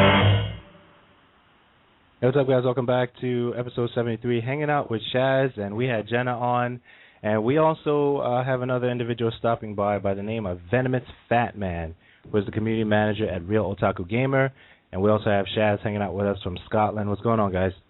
How's it going? We're chilling, man. Now, you have the tester stuff coming up, man, and I saw the link that you were posting recently. I didn't get a chance to check it out yet, but give us some information on that and what we need to do to make sure that you do what you got to do over there. All right, so here's the rundown, guys. Yesterday, I just found out I got the notice from Mo Chocolate because he put up a YouTube video out about it, that Sony's taking a casting call for the Tester Season 3.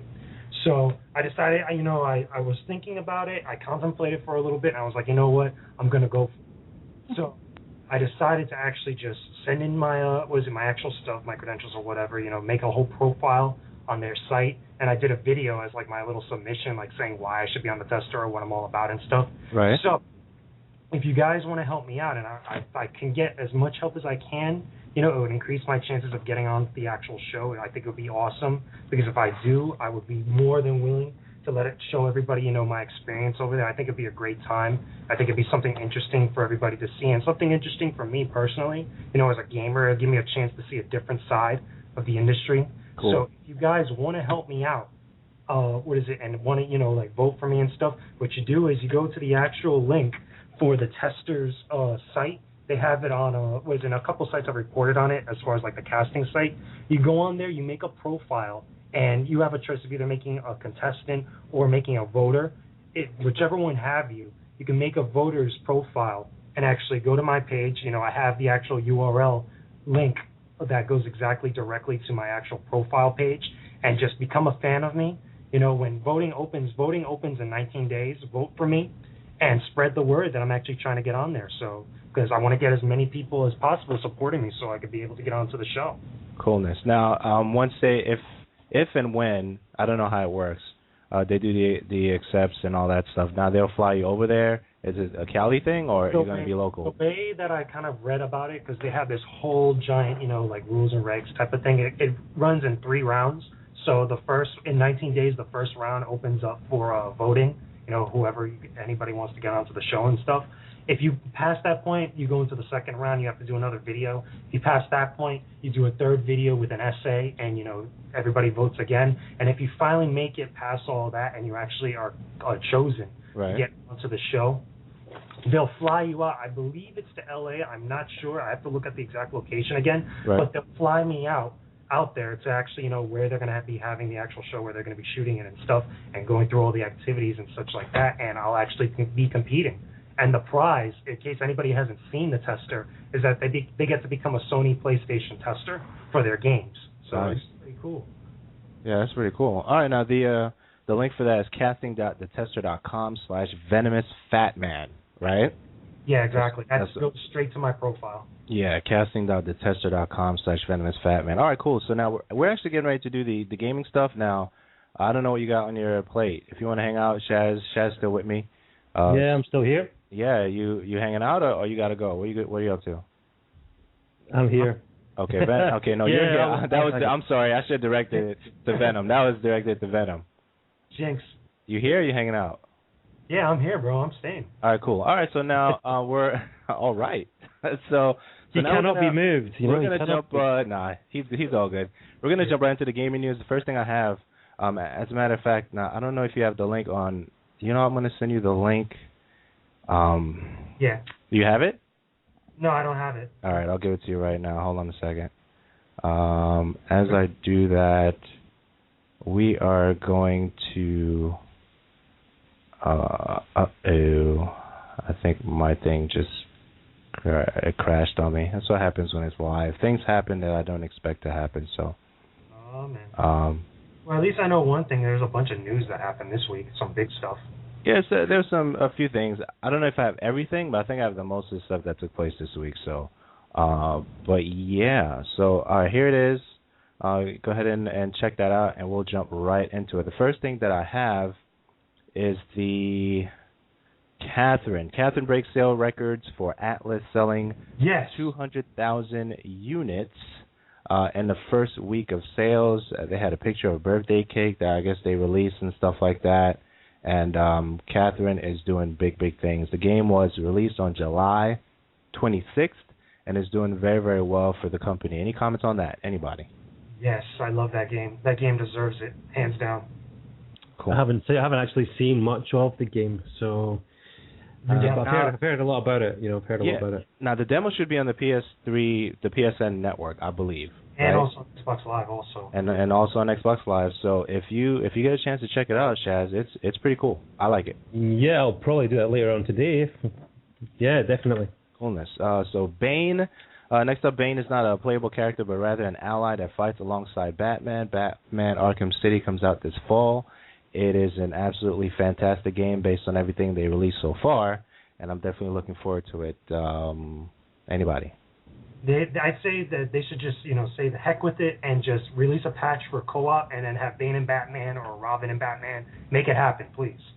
Yeah. Definitely looking forward for this game. Shaz, you got anything on this one? No, not really a fan of the first game. I didn't really get into it. I don't know why, but I'm looking forward to at least testing out the next one because it does look pretty visually spectacular, you know. Yeah, definitely. Rambo video game in the making for PC and consoles. Reef Entertainment recently got the rights, and they can now make a few games, including this one, which is Rambo. Battlefield, the Russian, is coming out, the novel that is, alongside the game, and that's October 25th. Square Enix brings back True Crime. Any comments on those? I'm surprised about True Crime. I didn't think Square Enix would pick that up. I thought it was a totally different company. I believe it's Square Enix, and if I'm wrong, someone will say something. So, yeah, I'm looking forward to maybe seeing what the Rambo game looks like. I mean, I'm pretty much a big fan of the old films, and you mentioned the Battlefield Russian novel as well. Right. I believe that's by Andy McNabb, so he has a lot of sort of SAS books, and I'm not much of a reader when it comes to the military, but I suppose a lot of people will be checking that out. I'm more excited for the game, I just want to play this game. So. Yeah, definitely. All right, so that's what's going on there. Sony bought infamous developer Sucker Punch. That's not a surprise to a lot of people. But it did take place. ID Software says it will give away the iOS version of Rage HD free for a week. The first person, if you, I guess, give them 100,000 likes on their Facebook page. So for a week, they'll have the Rage HD free for iOS if you do that. All right, that's what's going on there. Treyarch is bringing Modern Warfare 3 to the Wii. Any comments on anything so far? Not surprised at all. Not surprised that that's going to happen. Yeah. No, I mean I think the Wii, being the best console available out there, should have as much support as possible. Quick question though: is it for the Wii or the Wii U? I think it'd be the Wii. I think is it just the Wii? I think I'm pretty sure they'll do a Wii U version then, more than likely. I mean, I don't know, but from what I was checking out, it didn't. It just was the Wii. So if it's more than that, we'll know soon enough, and I'll try to have it, updated with that. So that's what's going on there. Go ahead. Modern Warfare 3, is that still coming out on the PS3, or are they just scrapped the plans altogether because of Battlefield 3 and how well it's been doing? Do you know if it's still being released? I believe that they were on the way to release the game. I'm just teasing you. It's just because I haven't heard anything from these guys. Well, yeah, I know you were. I just it's so overshadowed right now by Battlefield or anything Battlefield related. So much. It's really a joke right now. Did you hear about what happened? That's going to happen at the Call of Duty Elite event. Everybody that goes to that thing is going to get a free copy of Modern Warfare 3. Oh, really? There was a thing that when you go, because it's more for like fans and stuff, not so much for press. They're going to give you a voucher, so that way day one you can go, I guess, to like GameStop or Best Buy or whoever it is they're working with and get a free copy of the game. That's pretty cool. Right, I was going to just, sorry to interrupt you guys. Oh, no, go ahead. A few people on Twitter are saying that they're not hearing anything. Oh, that is because once the show, once it's aired out, like after the hour and a half is over, it will go into the offline mode. So I do apologize for that because what happens is I schedule enough time to go over, but once the live portion is over, they won't be able to hear anything. So just let them know as soon as it's done recording. As soon as we're done with the show, it'll be the portion that they did not hear is going to be with the show.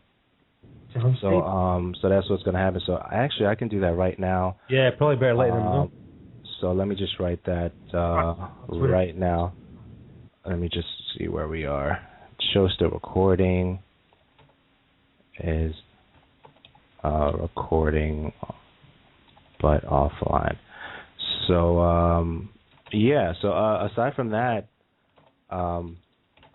we are still going on right now. Where did I leave off? Yeah, Call of Duty Black Ops sold 25 million, and Modern Warfare 2 sold 22 million. It's a lot. That's a lot going on right now. So that's what's going on there. The fourth map pack for Call of Duty Black Ops is named Resurrection. The downloadable content should be out this quarter, so anywhere between July and September. As with First Strike, Escalation, and Annihilation, the new maps will most likely be exclusive to the 360 for a brief period before it's released to the PC and PS3. Any comments on that? I'm looking forward to it. I do like the zombie, part of Call of Duty. It's kind of, I prefer the zombie mode in Black Ops than the actual game itself. Right. In the multiplayer. So I will be picking that up because it does also remaster the World at War zombie maps that you got. Right. So although I have all 4 maps, from World at War, these maps will be upgraded with the Black Ops weapons. And because I didn't purchase the hardened edition of Black Ops, which is why, they gave those maps away at that time. Right. When you had the hardened edition. So a lot of people have been held to ransom on eBay, buying these codes to get these 4 World at War maps for zombies. And people have been paying well over $100 for them, Wow. Even up to $200 I've seen on eBay. So it's really good that they've decided to make these available to everybody. I think that's very fair. Yeah, that makes sense. And if you're a zombies fan, it gives you... I mean, although I've got those maps again, it'd be nice to see them kind of updated. It's kind of like the Battlefield 3 are using some of Battlefield 2's maps as well. So coolness. All good. All good. It is all good. Bungie's Oh Brave New World documentary is available on YouTube. Check that out. It's about 55 minutes. If you have if you want some insight about Bungie and some things to come, check out that vid. Anything on that? Any Bungie fans out there except me? That one just, I saw some of the screenshots and stuff. I never actually got to see the video, but it actually looks pretty interesting for whatever new game that they're doing. Is that the Aldous Huxley Brave New World? Do you know? I have no idea. Okay. No, go ahead. No, I was saying that it's actually them looking back at like some of their older franchises, and they kind of hint at like what their next game is. Right. Yeah. Well, I mean, on their website they have a section for PS3 stuff. Come take my job, I think is what they call it, something like that. And it's PS3 related, so I wouldn't be surprised if whatever they're working on will be multi-platform when it comes out. Yeah, I wouldn't put it past them. That'd actually be pretty cool. Yeah, man. So The Witcher 2 delayed until Q1 2012 for Xbox 360. Lollipop Chainsaw will be released outside of Japan in 2012, thanks to Warner Brothers Interactive. And what we got? Over 2 million folks watch the EVO 2K11 fighting tournament. Any comments on those? I think I'll wait until you say the next thing because it kind of relates. Yeah, I know. I added like that purposefully. So, all right. Wow, 2 million people. Yeah. A lot of people. That's quite a bit of people. Yeah, so, I mean, I know we got fighting fans here, and there's some recap stuff. So, do you want me to add this stuff?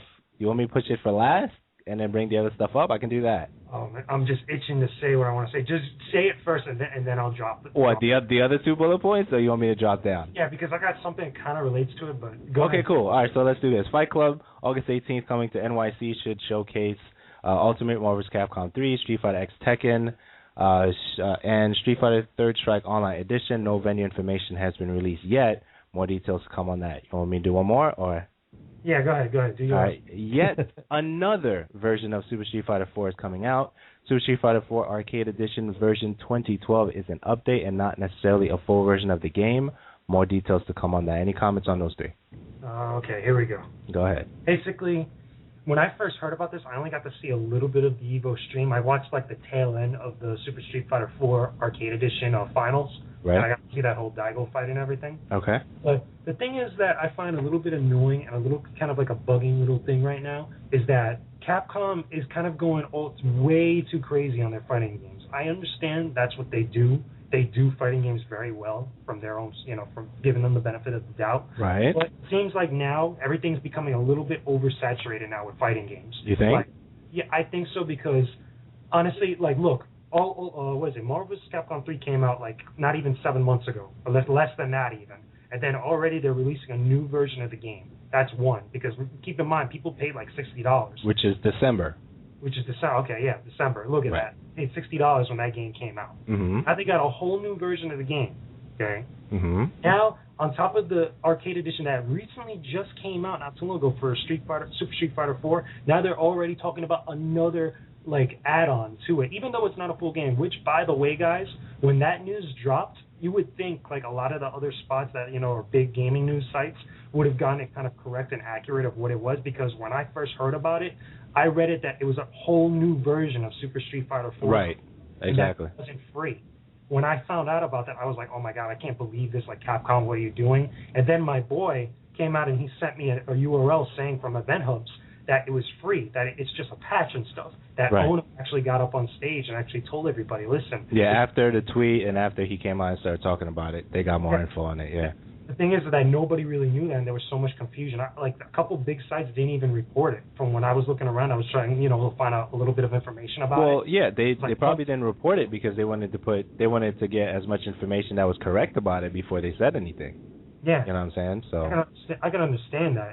It was just so much confusion. Personally, I just think there's a little bit way too many fighting games coming out or over the horizon, because we got Street Fighter X Tekken, we got Third Strike Online, we got Ultimate Marvel vs. Capcom 3, we got this new patch for Arcade Edition coming out. It's just a little bit too much. And then we had games, not even from Capcom that's coming out. We got, Tekken Tag 2.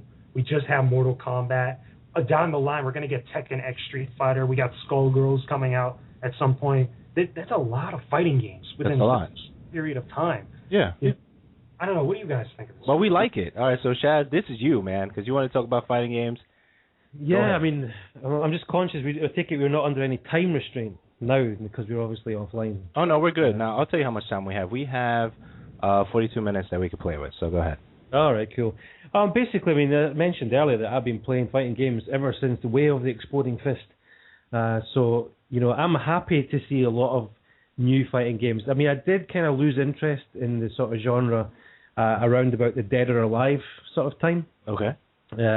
Wasn't too keen on all that too much. And, right from the arcade, when you used to play Street Fighter, I can remember being a little boy playing Street Fighter 2. Yeah.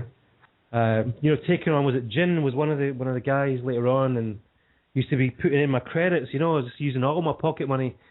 So it's good to see all these games come out. I mean, I noticed there's been a lot of support for the Super Street Fighter, which you're saying there's another version of this coming out. Okay. Which it seems to be that they've just done so much with that one game. I mean, I've not actually I've not played any of them. Do you guys? I mean, I presume both of you have it. Do you, or is it? Which one? Super Street Fighter? Yeah, the 4.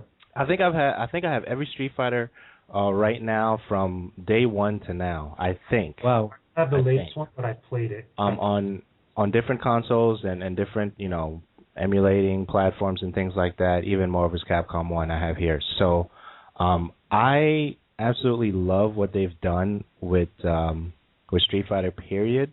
Okay. It's their bread and butter.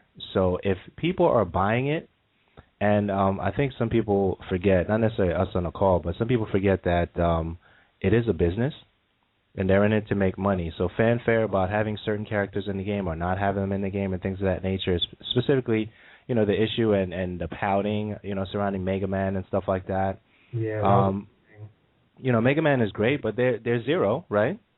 I mean, from what I understand. So you may not want Zero necessarily, but the company is going to rotate and balance the game however they want to. You know what I mean? It's still a business, and fanfare, period. The fact that you have Marvel vs. Capcom 3 and it did come out, it's been over 10-plus years or whatever, and you still got the game, you should be happy that you got the game, But as far as the game coming out so soon, as far as December is concerned, they knew that. They should have waited. Okay, so although many of us are upset about that, now I'm ready to sell my Marvel vs. Capcom 3. I mean, I played it for like 2 hours ever since it came out, so I have not put that game in since. I may now, I don't know. And I keep saying I'm going to put it in, and I have not, so I don't know what that means right now.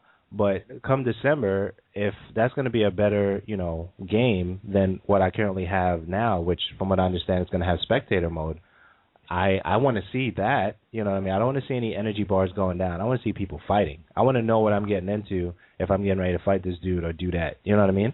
Yeah. So the fact that they're getting ready to put spectator mode and the one coming out in December, I think that's great. Now, hopefully, once they announce the venue, August 18th, they're going to have something in New York, and hopefully I'm able to go, and I want to go, and I'm able to check out the games that, I'm always excited about, Street Fighter. Anything Capcom puts out, I'm always excited about because I've enjoyed that game ever since, 92, 93. So that's how I feel about it.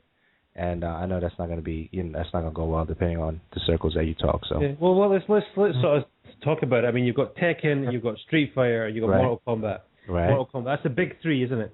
For the most part. Right. And then Yeah. now we're getting a new one, Skullgirls, which is done by a pro Street Fighter player. Yeah, that game looks great. I mean, of course, you've got your UFC games, but you know what I mean as far as like the franchises are concerned. Right. You've got, I would say that I'm more of a Mortal Kombat, then leaning towards Tekken at times. And Street Fighter for me, since Street Fighter 2, I haven't really been a huge fan. Okay. So I've kind of left that for a while. So I mean, what's your thoughts on Tekken and Tekken? on Mortal Kombat? Tekken, I have it on the shelf like an old book. It's there, and I have it, and I have not played it. So I actually was able to grab it on like a $10 situation with Best Buy when they were trying to clear out their stock and stuff. So I have Tekken 6, and I think it's a wonderful game. And games that are great, I want to have them, and I don't plan to trade them. You know what I mean? I want to have them. I'm the same, yeah. Exactly the same as you. And that way, if someone comes over and they're like, man, remember Tekken? I'm like, yeah, you want to play it? I have it there, not just for me anymore. And just even a collection.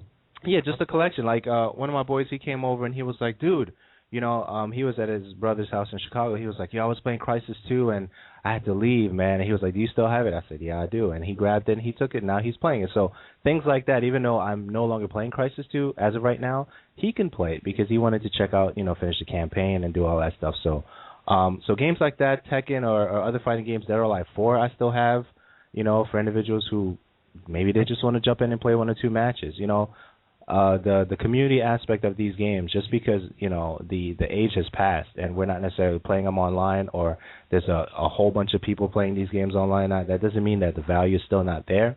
The value of the game is placed, I guess it's the eyes of the individuals who have them. You know what I mean? Exactly. So if you trade in a game, you like a game, you don't like a game, you start trading it, they maybe has no value for you. Now Street Fighter, I invested a lot of years in Street Fighter, just playing it all these years. So as they come out, and they're still coming out, and even Halo, I have every Halo except Halo Wars, and I'll have every Halo that comes out, like November 15th, I'll be on that, and then Halo 4 with whatever plus 3, franchises or other games that they're gonna add after Halo 4. I'm a Halo fan, So games like that, you invest time in, you invest money in. I don't, and I keep them. So I'm like you. I mean, actually against trading in games because I just think you lose too much money. I'm a collector. I always keep. I even have like my full collection of Sega Genesis games with my working Sega Genesis. That's hot. That's awesome. It still works, and I still play them every once in a while. But I like hoard my games like that sometimes because I just love playing them. It brings back so many good memories. Yeah, and you have games like let's look at Call of Duty. Everyone's gonna complain, and there's another group of everyone that's gonna love, right? When it comes to Call of Duty. Now, Call of Duty, I have Call of Duty 4, Modern Warfare. The next one after that, Modern Warfare 2, and then Call of Duty Black Ops. I do not have World at War, but I want it. So I want to create my little collection of Call of Duty stuff because I like the game. Maybe, I'm sick of it for a few weeks, but when I go back and play it, there's an instant gratification for shooting games. You ever pick up Call of Duty 2? No, I did not. I did not play 2. I played 3. Because I know Infinity Ward did that. They established themselves with that version, and then they went to go do Modern Warfare. Right. So I mean, I have my days where I hate the game and days that I love the game, but I'm not just gonna just trade it up or trade it down or whatever. I still want Modern Warfare 3, but because I've never really had a Battlefield except Battlefield 1943, which is the arcade one. Yeah. When I played that, fell in love with that. Now I'm like, okay, my money down right now is the only money I have down for any game right now is Battlefield 3, right now. And if you get the PS3 version of that game, you're going to get Battlefield 1943 with it. Right. So that's a plus for the individuals who don't have the game yet. You know what I mean? Because I have it for Xbox. So I don't know. But the community, the big community, as far as numbers for multiplayer would fall on 360 from what I see. So I would most likely pick it up for that. Now, other games like Miss Jess, when she was on, we were talking about different things. She was like, well, most of her games, and similar to me, my adventure games now, if they're on both systems, then I'm going to lean towards the PS3 for that. Because, I think I have this weird thing that I believe that the PS3 is more of an anti-social system than the actual 360. All right, that's a little theory that I have when it comes to games like that. So, adventure games, other games that I cannot get on the 360, they're gonna default to the PS3. And I know I've said a lot. So, any comments on anything? You guys can jump in at any time. I don't think the PS3 is kind of like an anti-social system. Maybe it's just you have to just find more people that you know that have a PS3 that you know personally. Because I know a couple guys that every once in a while I mingle with. When I have a 360, and I'm when it was working, I always was playing on Xbox Live and such. But they were always together on a PlayStation 3, like playing like Resistance or Call of Duty or something. Right. Like, they were always just together, or even Uncharted 2 and stuff like that. Right. I'll tell you why I say that. But besides that, moving on, getting back to the whole Tekken thing. Right. I love Tekken as a franchise. I've been playing Tekken for years. Downright, even back on my PlayStation 1. The only because with my fighting games, I have little gripes, and it's much more like game design decisions than it is the actual experience of the game. In my opinion, the biggest gripe I always had with Tekken was that now I think with Tekken 6 is the first one that they have this thing where you bounce off the ground and you can continue your combos when you bounce somebody. Right, the juggling and all that, yeah. I don't mind the juggling, but personally, I just don't like that aspect where you could just knock somebody down and be able to have that extra opportunity to continue a combo. Because I'm so used to like Tekken 3, 4, and 5, where you could juggle, but as soon as they hit the ground, they have a chance to just get right back up and your combo's done and it resets everything. I just got more comfortable with that. With Street Fighter, the biggest thing with Street Fighter, and a lot of people out there have kind of like a similar kind of gripe with it, like with Street Fighter 4, was that the lax inputs, they call it, or the easier versions of the inputs and stuff, because they're not as strict with the timing and stuff. And it's much more in tune with like the people that have been around with the franchise for so long, since like Street Fighter 2 or Third Strike. Like Third Strike is probably the hardest timing for inputs out of the entire franchise, at least in my opinion. Yeah, it turned a lot of people away because of the way the game was, definitely. Yeah, exactly. But my point is that little things like that is like when I usually have like little problems and gripes with my franchises. Other than that, I love most of the fighting games that I end up playing. Like Dead or Alive is probably the one I have the least experience with, but sometimes I end up having the most fun with when I actually do sit down to play, because to me that's just like mindless fun when I'm playing Dead or Alive. Yeah, that thing is crazy too. It could be a button masher, but there's some crazy combination connections in that. Shaz, what do you got, man? Well, Soul Calibur's the same thing. What do you got, man? No, I mean did you just mention Soul Calibur? We completely forgot to mention that. Yeah. Exactly. I remember that, back in the day as well. Soul Calibur, I had a lot of fun in it. I think fighting games, they're the type of game, as you said, you keep a hold of them for when your mates come round, and you always go back to it. For me, the more fighting games that come out, the better. I just hope that the standard is, maintained. Yeah, definitely. And in that respect, I mean, I've got Mortal Kombat versus DC Universe. Never traded it in, but it's on my shelf because you never know. One day I might want to be Superman. Right, exactly. So you got to keep these games, Yeah, definitely. Now, not Super Street Fighter. The online edition of Street Fighter Third Strike comes out at the end of August, right? Yeah, something like that. So, more on that to come. I'm definitely trying to see August 18th. I'll probably end up in Brooklyn somewhere hanging out, and then just go to the event. Hopefully it's not during the day and I can catch it. So we'll see what goes on with that. Those go on all night, bro. Yeah, I hope so. I hope so. Real late. Because I definitely want to check that out. Now, one thing I definitely wanted to mention, Borderlands 2 was announced, right? Oh yeah, you didn't hear about that, yo? Yeah, so that is looking pretty cool. Announced and coming in 2012. Summer of Arcade. The stuff, we have quite a few that already came out. Bastion's Out From Dust is out. Insanely Twisted Shadow Planet, that's out. Fruit Ninja Connect comes out the 10th of August. That's 800 points. August 17th is Toy Soldiers Cold War, 1,200 points, which I'm looking forward to. Now, Borderlands. Now, anybody big fan, low fan? What's going on there? Yeah, the one thing I have not gotten a chance to do with the original Borderlands was to play 4-player co-op like that. I've gotten up to the most was 3, right. But every time you add in a new player, it gets much more progressively harder and more fun, and the drops that you get when you're looting gets a lot better. So it increases the fun factor. It gives you much more incentive to go back and play it like multiple times. Right, so right. I'm pretty sure this one's going to be the same thing, but just with, you know, extra stuff and maybe more tweaks and such. So it should be pretty cool. I'm looking forward to it. Yeah, I heard the first one was great and stuff like that. Shaz, you checked out any Borderlands stuff? You know what? It's one of these games that I kept meaning to pick up, and I think that was around about the Modern Warfare 2 time. It might have been, I think, when that was on offer, but I just completely missed it. I keep seeing it in my rental store, my local Blockbuster, you know, and I keep thinking I'll take it. But because I've committed to playing so many other games, you know, it's just too many games there for me, you know. You can't fit them in. You just can't, man. But I think it's a game. I'm quite excited about the second one, even though I've not played the first one. I have seen a lot of YouTube videos, and it looks like fun. So I'm sure fans of it are going to have a wicked time. Yeah, definitely. Now, the game right now, the Game of the Year edition of Borderlands, the first one, I think you could pick up for $36.99 on Amazon right now, and I do want it, you know, so I want to definitely check that out. Well, maybe have a look at it, and if you're getting on the PS3, is it PS3 only Borderlands, or is it on the Xbox? It's both. All right, okay. Well, I mean, I might have a look into picking it up. Could be something to do. Co-op.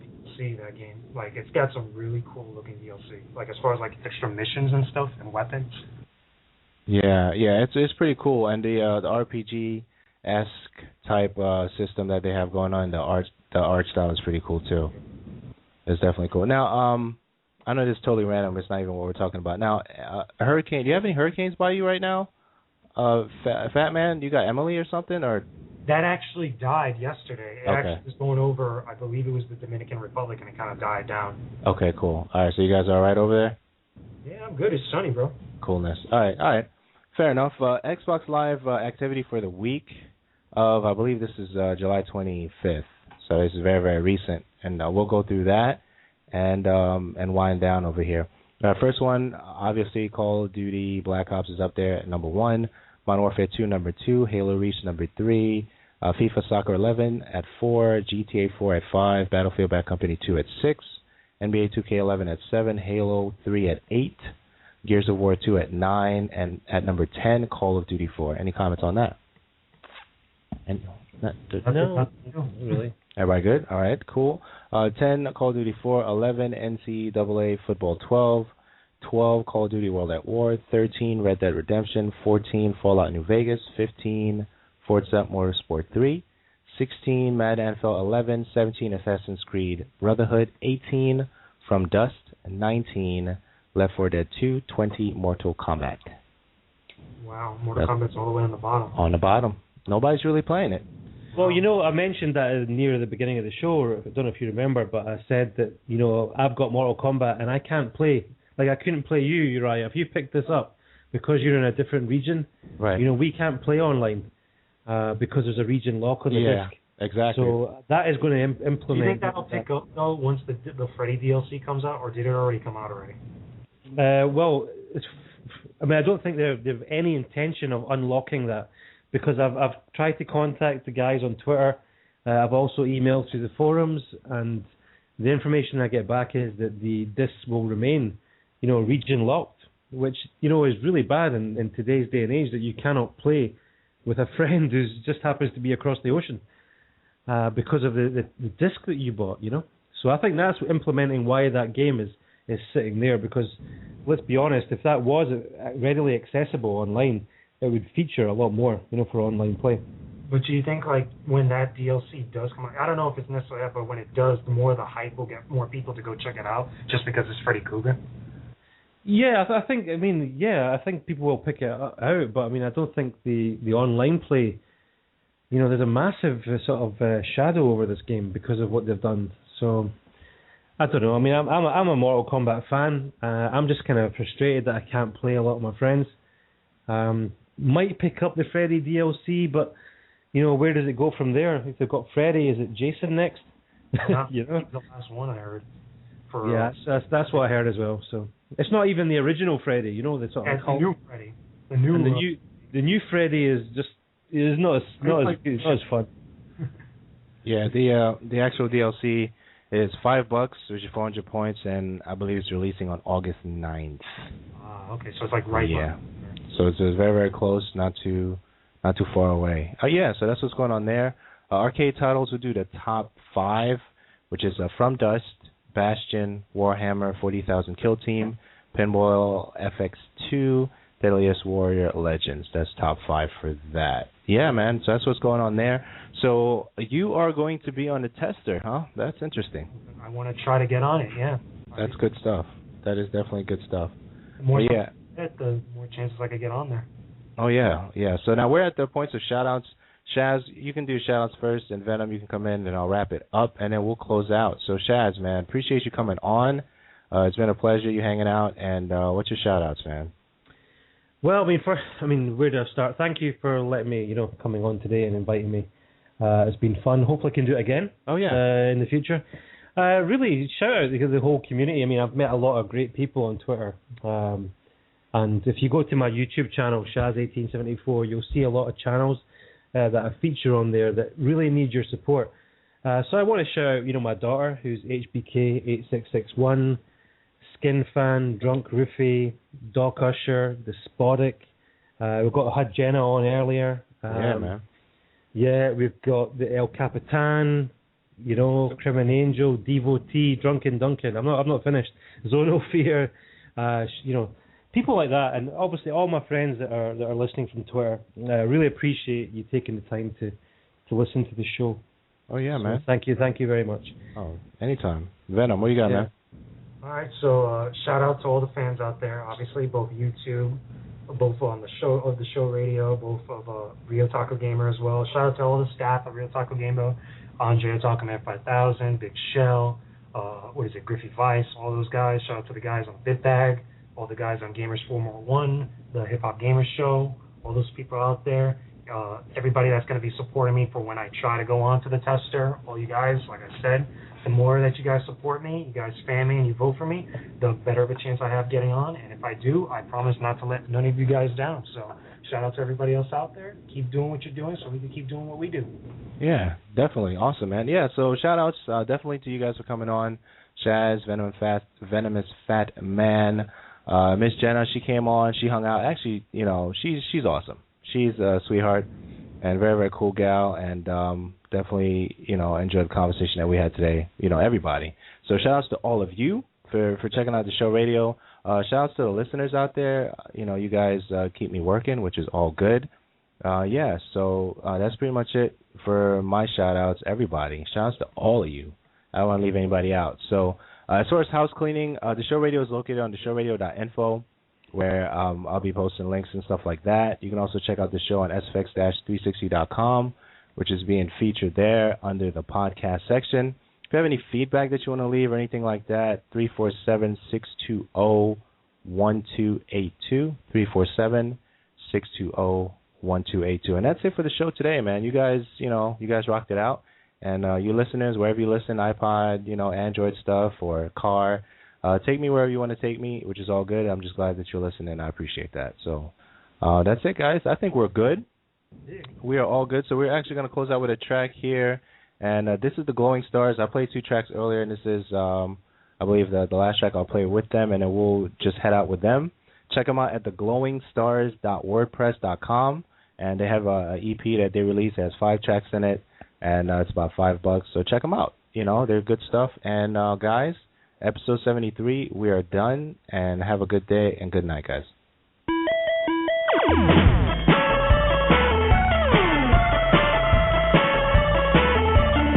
I never saw this coming, but I'm really not the one to say.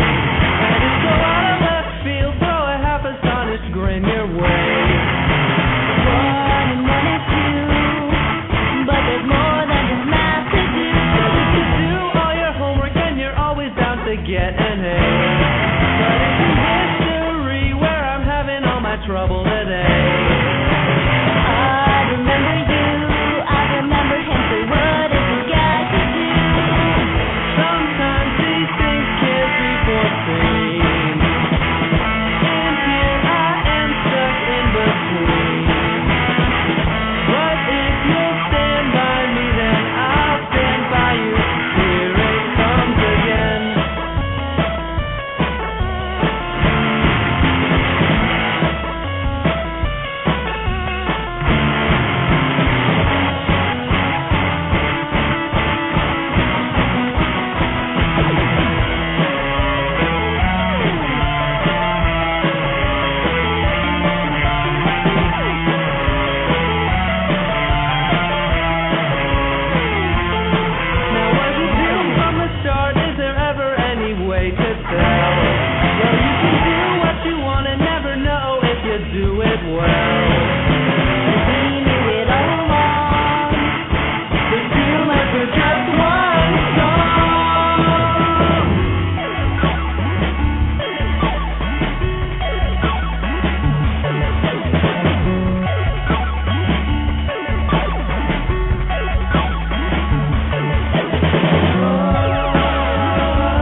augmentation? Seems like such a good sell for man. You're building a better you. But the fact is, it's just simply not true. Human augmentation. Surf industry. Rising dust on the sea. This is a business that's driven by fear. If I don't improve myself, if I don't augment myself, then I'll be less intelligent, less capable, less strong than the rest of the human race.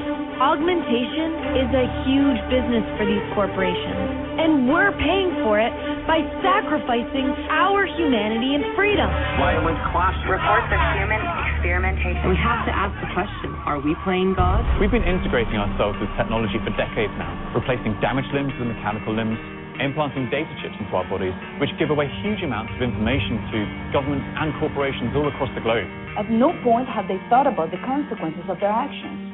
They actively encourage you to exchange your perfectly functional body parts for upgraded augmentation. What they are doing is ethically and morally wrong, and they should be brought to justice.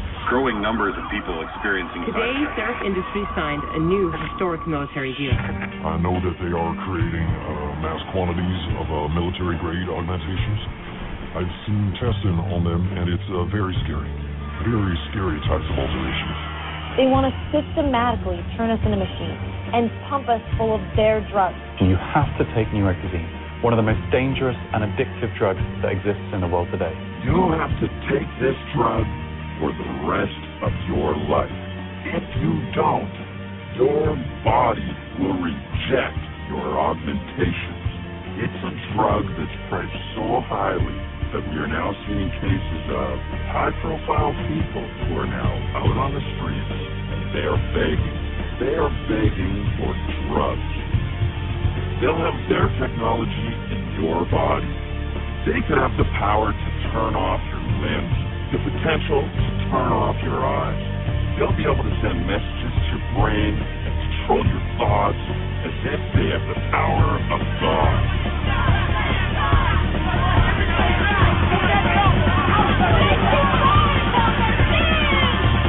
If you don't take their drugs, they're gone. People have been abused, kidnapped, experimented on. Any kind of resistance or opposition is met with fierce and brutal terror on the people. When does this stop? When will you stand up and fight? They're killing our humanity!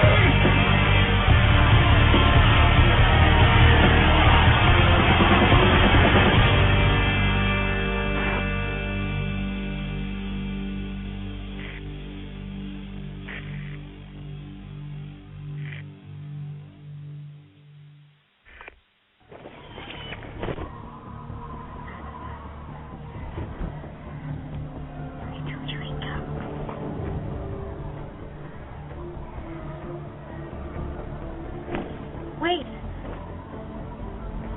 You could die. At least tell me your name.